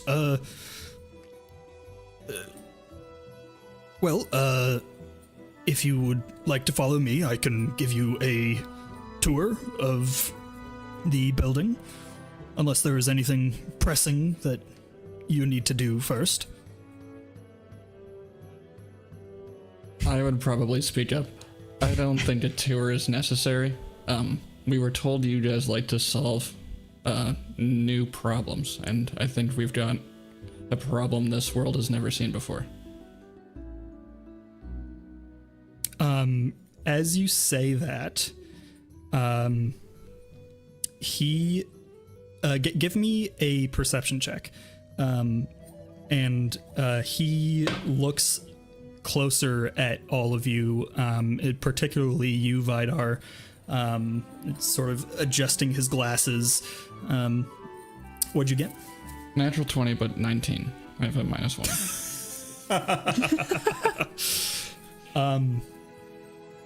You notice a small scar on his temple, and he drops his cane, which just before it hits the ground dissolves into a fine powder that seems to dissipate and become almost invisible before coming together in the form of a pen in his jacket pocket. A pen of the same metallic color, and as he leans in, he says,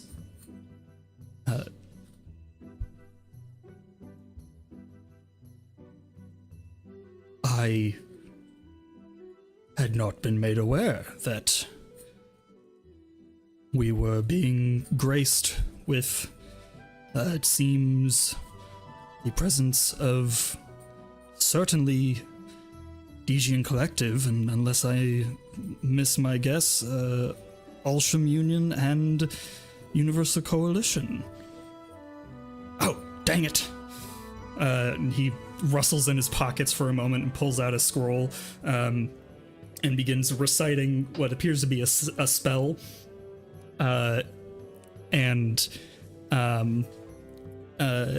As he finishes it, there's a flash of light and the scroll burns away in green flame, and you see everyone close by, everyone within earshot, sort of straightens up, and their eyes go blank as they look off into the distance. And he says, it takes 3 months to make one of these, stupid slip. We can talk somewhere more private. And then all the students nearby shake their heads and go back to whatever they were doing. Did he just modify memory of everyone? Yeah, like a whole group of people.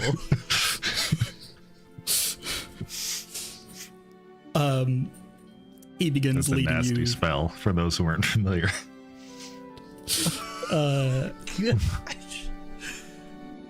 He begins leading you through the halls, and you see a number of classrooms, some with open doors, some with classes inside, and students sitting at desks and teachers up writing on a chalkboard, and you get you come across what appears to be a number of displays of magical artifacts, but one of them in particular catches specifically Ember's eye. You see sitting in a display what appears to be an all-black sunflower, as well as 3 other flowers. And below each of the flowers, sort of preserved on a little pedestal, is a plaque that reads under the one you are familiar with, Raven's Breath, as well as the other 3. You see a flower with delicate web-like clusters of tiny white and pink flowers on what appears to be very dark, almost black leaves, labeled Widow's Lace. You see one with an array of blue petals that it looks like a lotus, with blue petals that fade to purple at the base, with a bright yellow center, labeled Wisdom's Waters. And the last, labeled Guardian's Mantle, appears to be a cluster of star-shaped flowers with whose petals have bright green centers and vibrant oranges and reds and yellows on the edges of the petals.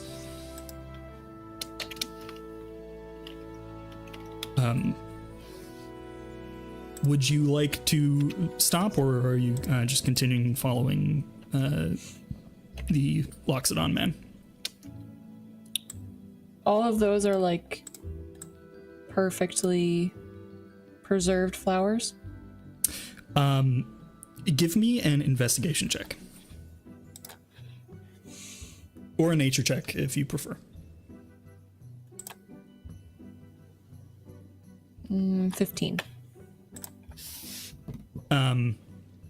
You look closer, and I think you particularly look at the Raven's Breath and compare it to at least your memory of what yours looks like. And you realize this is not actually a real flower. This seems to be a very good replica of the flower. Okay, cool. You eventually come to a door with a plaque on it that says Alchemy 101, Alchemy 201, Alchemy 301, except the alchemy on each of them has been crossed out, and underneath is written chemistry on each of them.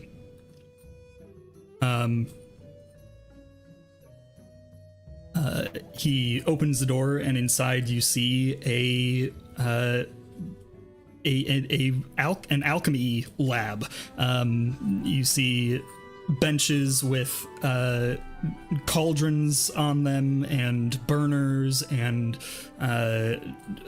all sorts of alembics and whatever the heck.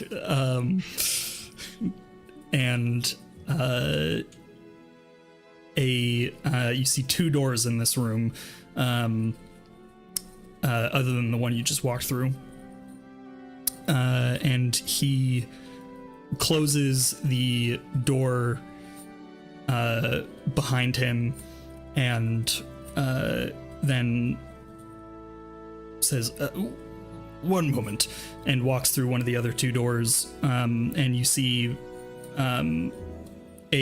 what appears to be an office through that door, and he walks in and picks up a small glass sphere off of the desk, and brings it over and smashes it on the ground in front of you, and you feel a pulse of energy push through you, and see a shimmer of what appears to be a sphere around you, probably like a few feet away from all of you.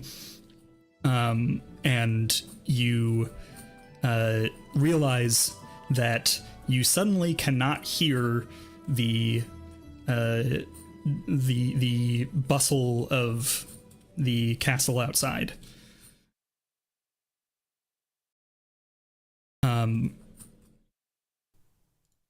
He sure seems to be using a lot of one-time use powerful items.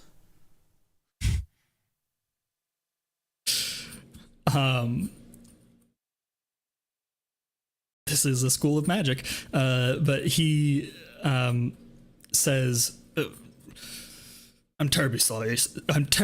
I have not introduced myself. I am Gebron Domarov, the Dean of Higher Education, and also the Alchemy Professor.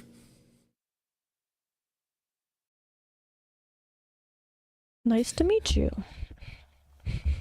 And it is excellent to meet you, members of Troop 42, was it? 33. 33. But that's okay. Yes, my mistake.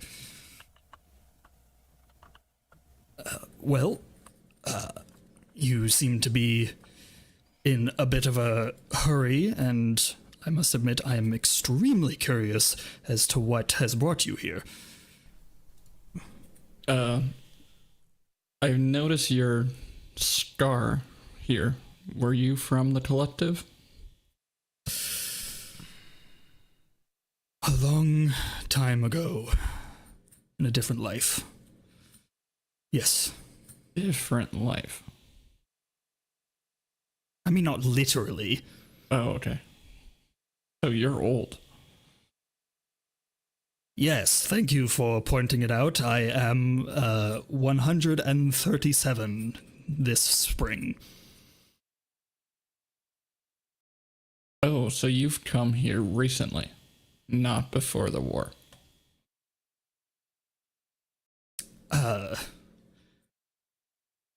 Recently, in terms of the scale of the time that this planet has been colonized, yes.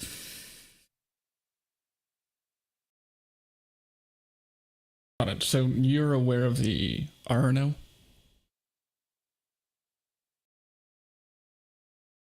Yes. That And is as he a says- worrying way to start a sentence. Yes, I'd probably reveal my spider legs. He takes a couple steps back and like braces himself against the desk. He snaps his fingers, and the pen dematerializes out of his pocket and reforms as a what appears to be a wand of some kind in his hand. How are you still alive? The Arbiters and I agreed to trial something called the Citral Detsinorphine. I think I butchered that name. Essentially, it's been putting the Arno to sleep, but when we crash landed here, my supply was lost. And you have control over the Arano? It's coexistent, but on a timer. It's made itself clear that once it's ready, it will emerge. But if it can separate itself from me, he agrees to that.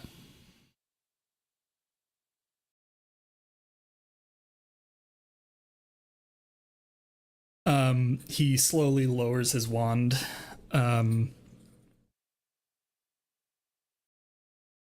Fascinating.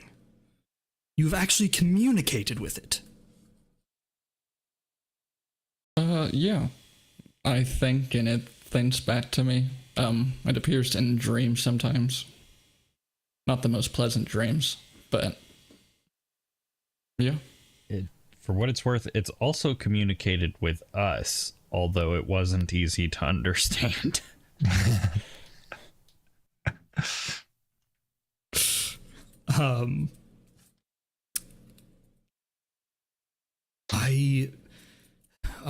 I have not had contact with the world outside for quite some time, but last I had heard, there has been no communication with the RNO. No sign that they are anything but ravaging beasts. This is quite the development.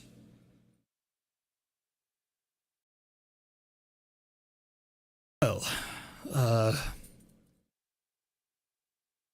suppose there is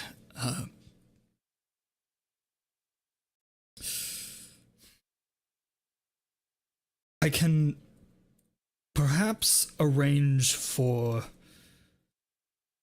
a exploratory surgery of some kind to determine the, I suppose, extent of the infection and whether it is possible to separate you. The dean of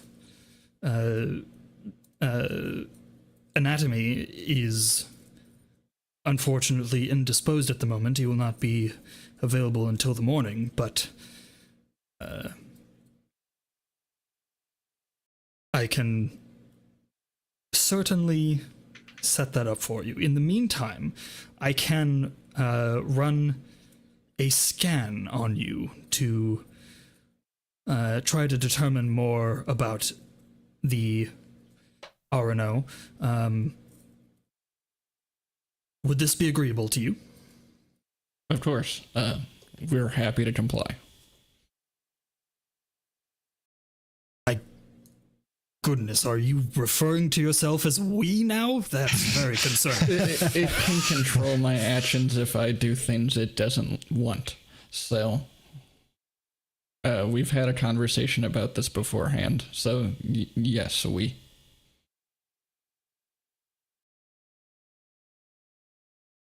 Excellent. And to further emphasize that things it doesn't want, I would maybe shy away from insulting it or doing anything obviously aggressive towards it, because it will kill him and all of us and not feel bad about it. Very well. Let us be off then. He waves the wand in his hand, and the shards of glass on the floor clatter and swarm together and reform into the glass orb, which he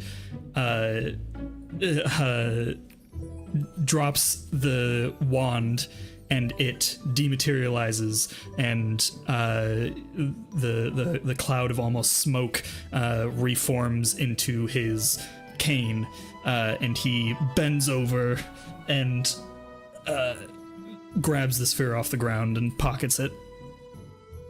Can I tell, is this nanotech? Because you said it, yes, this is nanotech. Although, give me a tech check. We'll be a few minutes late today, but there's a sort of a target point we're trying to get to. So, FYI. Dirty 20. Dirty 20. You have never heard of nanotech responding to nanotech generally is like programmed to do an action. This seems to be responding to his wishes, and taking all manner of different forms. You've not heard of nanotech behaving in this way. But he turns and walks back into his office and says, I'll be just a moment. And he walks up to what appears to be a portrait of himself on the wall, and presses his face close to it. And you see a light appear between his face and the portrait, and then hear a soft voice saying, identity confirmed.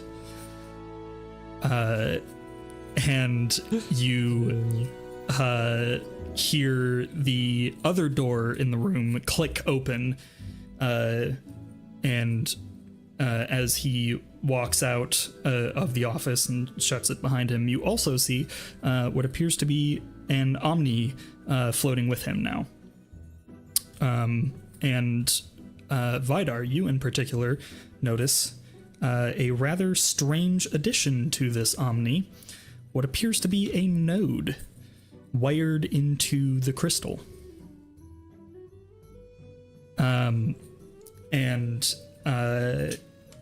He walks over to what you now see is a storage room, or a supply closet with shelves of various alchemical reagents, and he motions you to follow, and presses his palm against the back wall, and a panel slides open,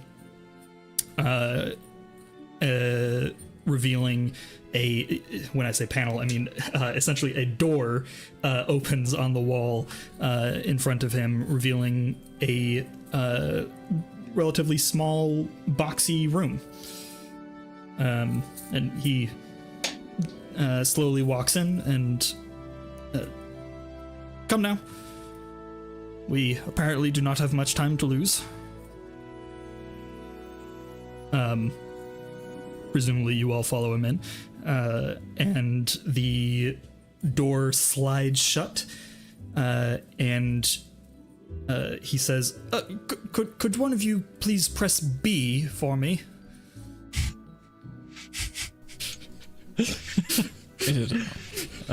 Yeah. You see, since only a few of us have experience with elevators, I feel like it makes sense for one of us to do it.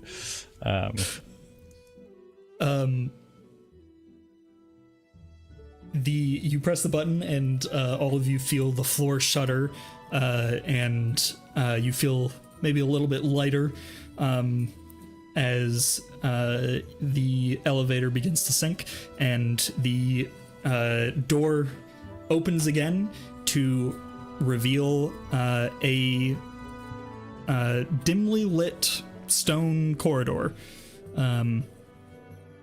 and he says, welcome to the Wing of Higher Learning. This is not a site that most would get to see until they are have gone through much education previously and have been deemed worthy of joining me in my research. And as you all file off and he takes the lead again, he begins to lead you through the hallways, and you see lining every hall, every open space on the walls down here are shelves and boxes and crates of celestial artifacts, all in very poor condition.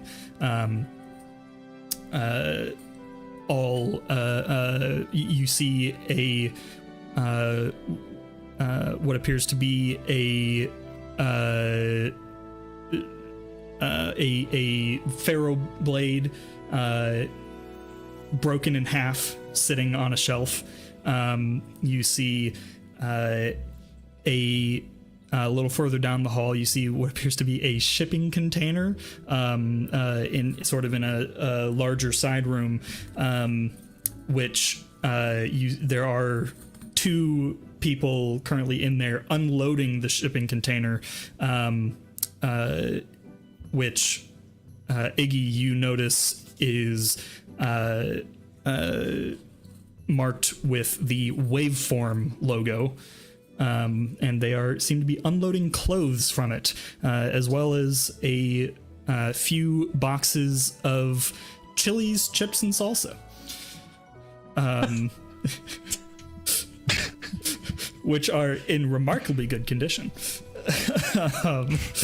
Does Chili's still exist? Yep. Sure never changed does. the logo. Same thing. Okay. That Do was you decided years ago that Chili still exists in our universe. Do you get shipments from Shipments? outside? Oh, goodness no. These are all artifacts that have crashed here, and we have recovered this one very recently. We actually pulled it out of the cargo hold of a ship that we recently recovered, but we'll get there a little later. You pass by a pile, another side room with a pile of what you alarmingly recognize as bosonic charges. Full-size bosonic charges sitting in a room. Probably 2 or 3 dozen of them.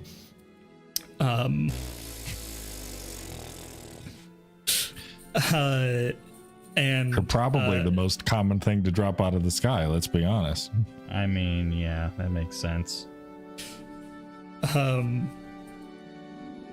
Upon your double take, you realize these are clearly in bad shape and non-functional.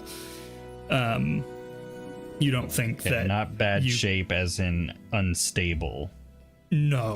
Okay. In fact, so a bosonic charge is actually a relatively safe explosive because it cannot decay and accidentally trigger. It needs to be triggered with sufficient power.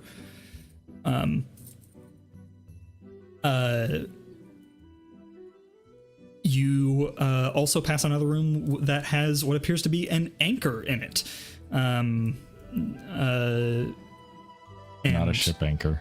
Not a ship anchor. You see what the players might recognize as looking like an MRI machine. I'm clocking that for future.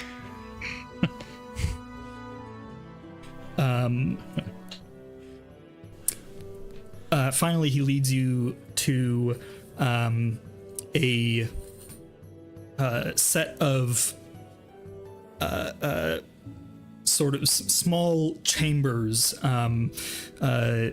each probably about 15 feet tall and or more like 10 feet tall, and about 5 feet wide, and each with a seat in them. Don't seem to be in great condition, but he says, here we are. You can go ahead and take a seat there, and we will run a scan on you. Very well. You and can you give me a tech check, and Naka give me a history check? 30. 30, cool. What? How is that even? Like, Plus Whatever. 12. oh my god. John, you're muted. I got a 20 on the die. but I have a negative. I have a -1 on lore. The second nat 20 that becomes a 19. Yeah. That's hilarious.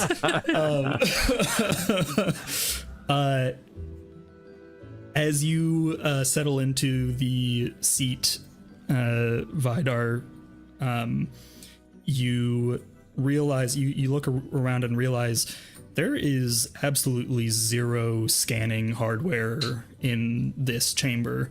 And Naka, you realize as well, a split second too late, this is an escape pod, as Professor Damarov slams a button on the side of it, and a blast door suddenly slams shut in front of you, Vidar. Oh my gosh. Oh my gosh. Grant, you're muted. You're muted, Grant.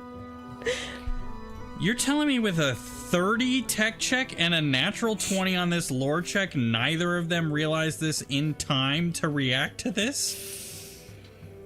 No, screw you, plot. No. All right, keep going. Oh my god. The story's more important.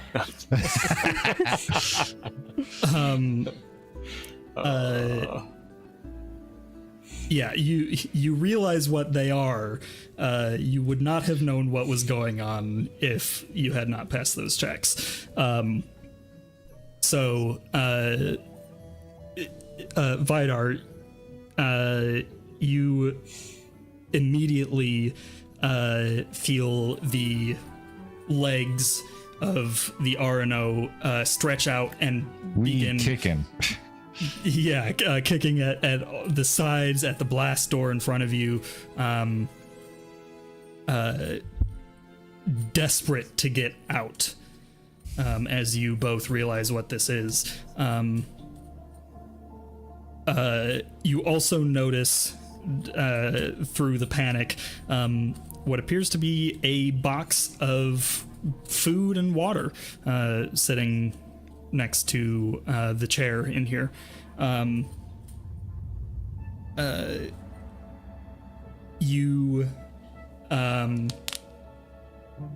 Those of you outside, I suppose, are there any immediate reactions? I suppose absolutely. Naka is the only one who knows for sure what just happened, though the rest of you probably saw a bit of panic on Vidar's face as the door slammed shut.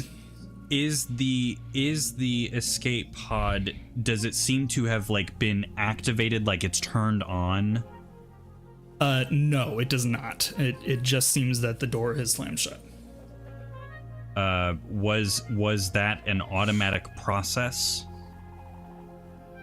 No, he hit the button. Powered process? Oh, yeah. Yes, it was a powered process. Yes. Okay. I would like to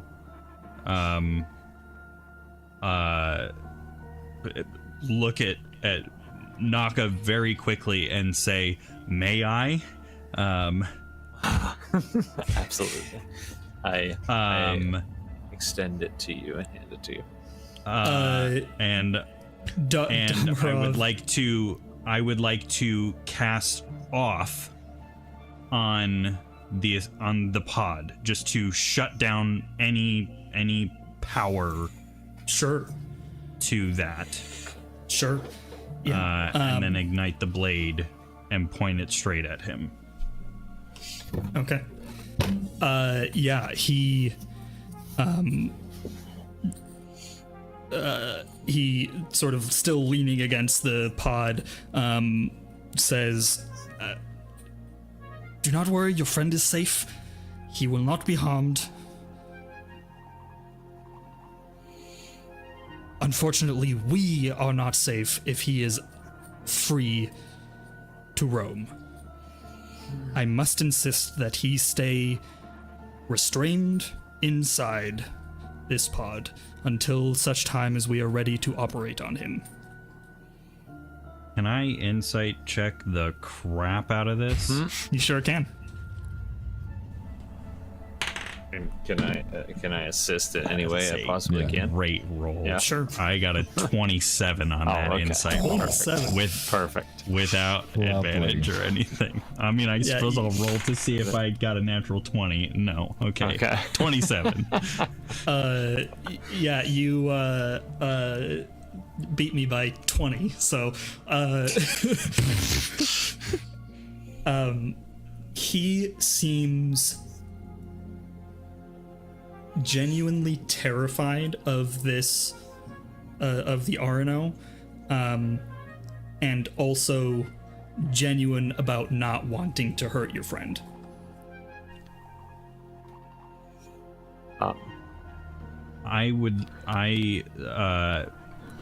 I've cast a power, so I'm like glowing and lit up. Yeah. Oh, absolutely. And Yeah. I would He- like to. He seems unfazed by it, other than the fact that you're holding a weapon to his throat.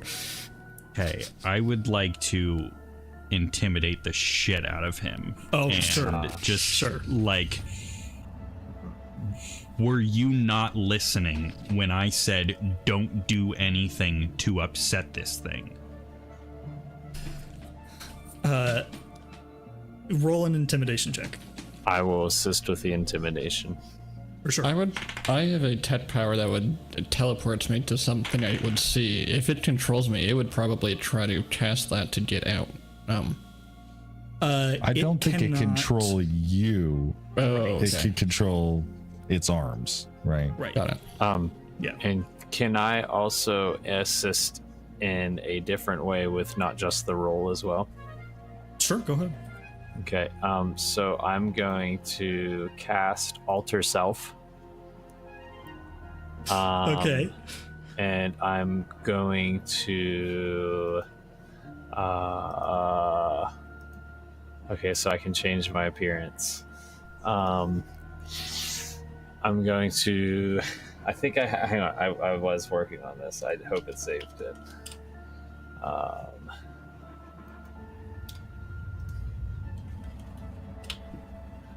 It probably didn't, but I'm hoping.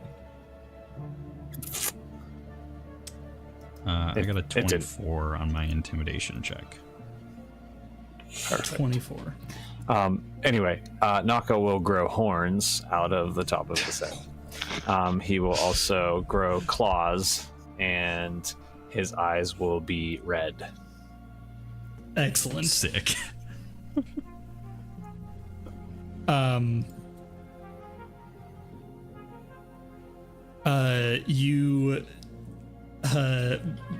You said you got a 24, right? 24.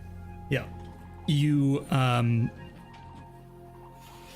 hold the ferro blade up to the Loxodon in front of you, and he says, I assure you, no harm will come to him. If the RNO is indeed as temperamental as you say, it is much safer for everyone if he remains in this pod.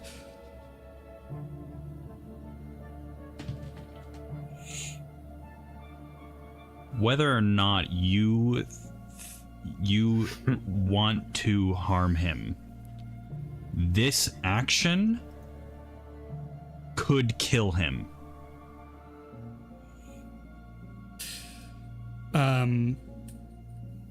He says, if what your friend said is true, then the RNO is not yet ready to be free of his host.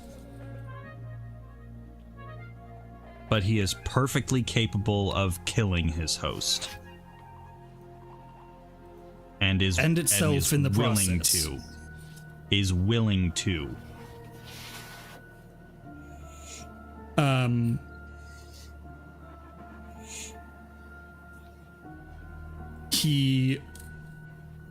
He says, it is also worth noting that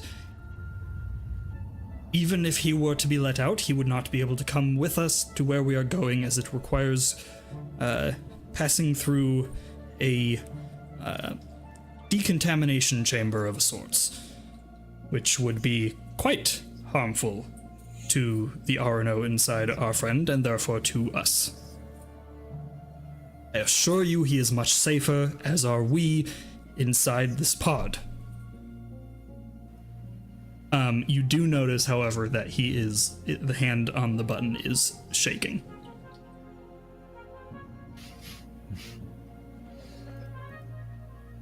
Can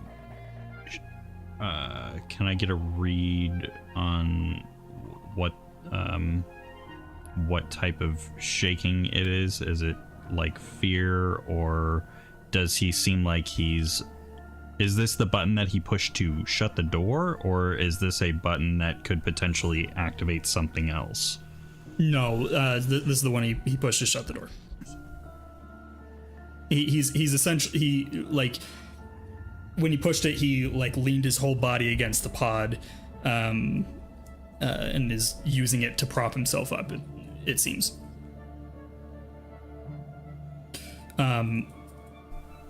You do, just going off of the 27 from before, this does seem to be fear, particularly of you and the horned and clawed beast that has appeared next to you.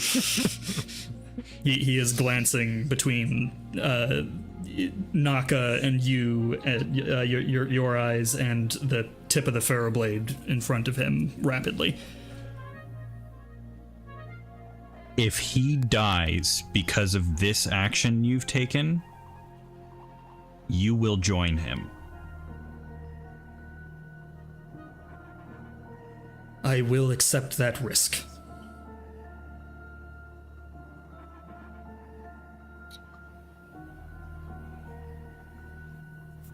I think Naka would go over to the window. I would assume there's a window in this escape pod. This actually does not appear to have a window. Oh, are you kidding? Yeah, this is a full blast door. Okay. Presumably no sound can pass through either, so he's not hearing any of this. You are actually hearing a bit of slamming coming from inside the pod at the moment.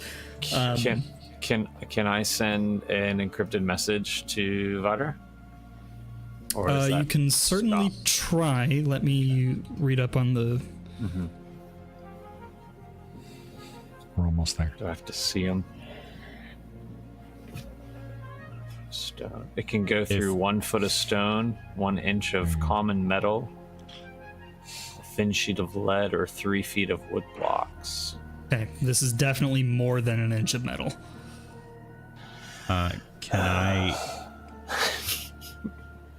I send a message datapad to datapad? Interesting. I feel like if encrypted message is blocked, because that's essentially what it is, I feel like the datapad also would not be able to receive signal. Bit of a Faraday cage situation. Right. Can I tap in Morse code? I was literally just about to say that. If we can hear him tapping on the inside, presumably he could hear us tapping on the outside. And I'm fairly confident Vidar would know Morse code. He does work, or did work, as a essentially a cryptographer, more or less. Right. So yeah, I think absolutely he would know Morse code. I don't know if I could hear you over it beating on the metal walls, though, but maybe. As you begin tapping out Morse code, Damarov says, if you would restore power to the pod, there is a comm system. If this pod moves,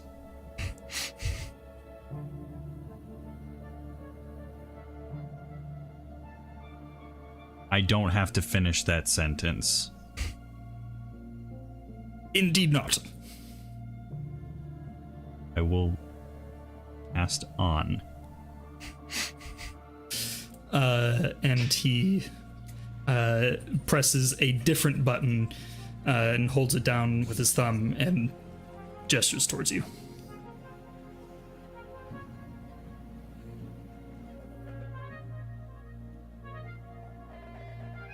Actually, yeah.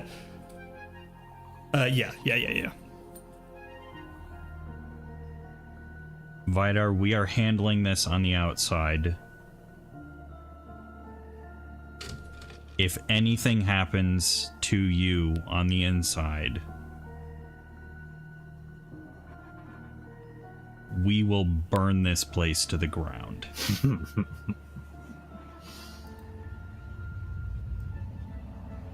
He has given his word that no harm will come to either of you. I believe him. I think as Iggy's voice comes over the speakers, the RNO stops scrabbling for a moment and just stands there, actually currently holding you off the ground, legs at several points on the walls and floor.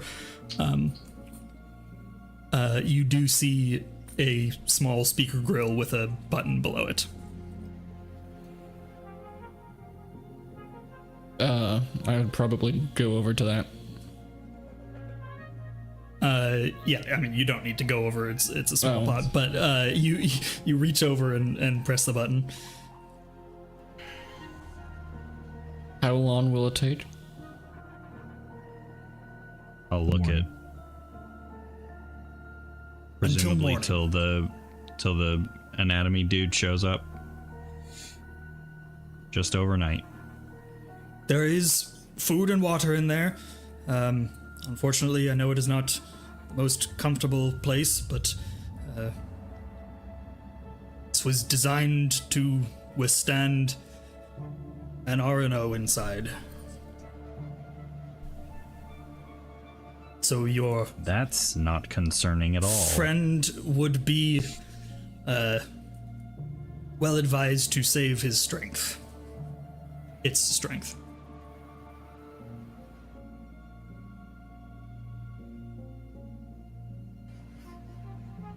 I probably wouldn't respond.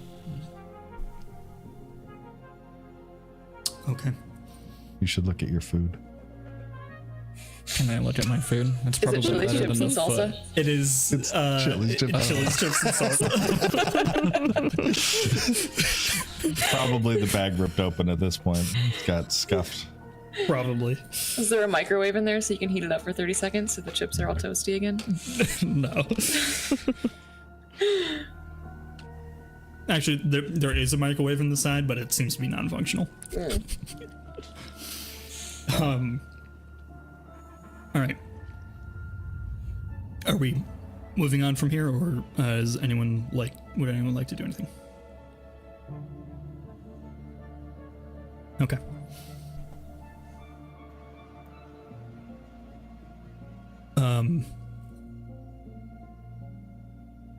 Well, if we may continue now, there are some things that I've been instructed by our warden friends to show you. And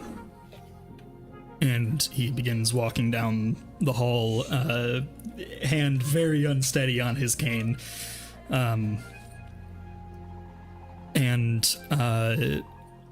He walks up to another chamber. Sorry, did you have something to say, Grant? I just want to... We'll fill you in. Okay.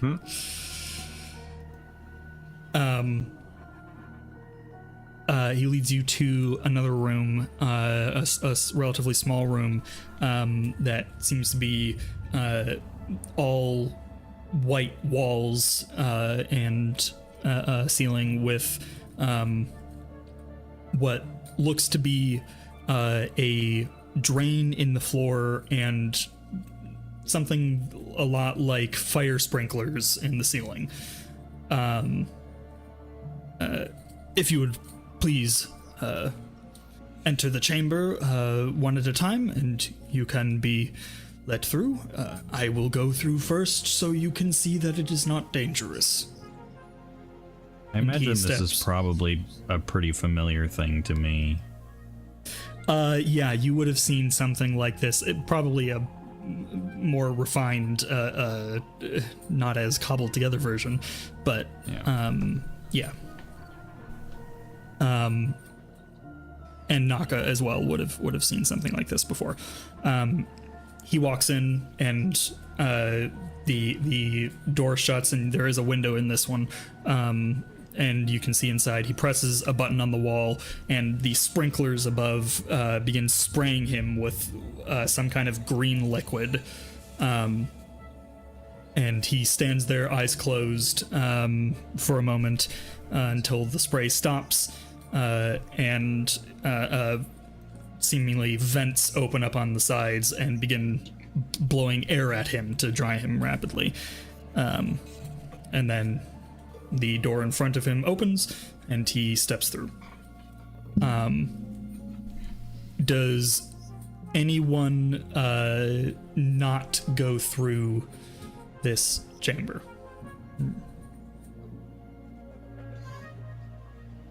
Okay. It's a little unpleasant. It stings a bit on your skin. You'd be wise to keep your eyes shut. But you step through the other side, mostly dry and unscathed. And see before you a large room, probably larger than the entire space that you've walked through so far down here. The center of it is filled with a large ship in remarkably good condition, it seems, as compared to your own ship. You also see over in one corner a pile of some kind of white fiber or strands of some sort, and on one wall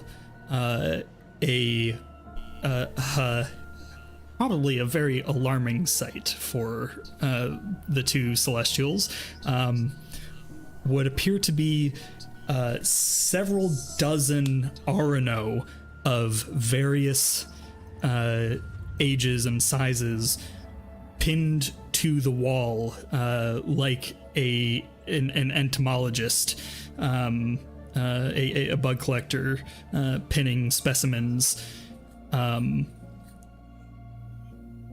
All are motionless, and seem to be. You actually see one on the table in front of the wall. It seems to be a fully grown one, currently cut open. Its guts splayed out, and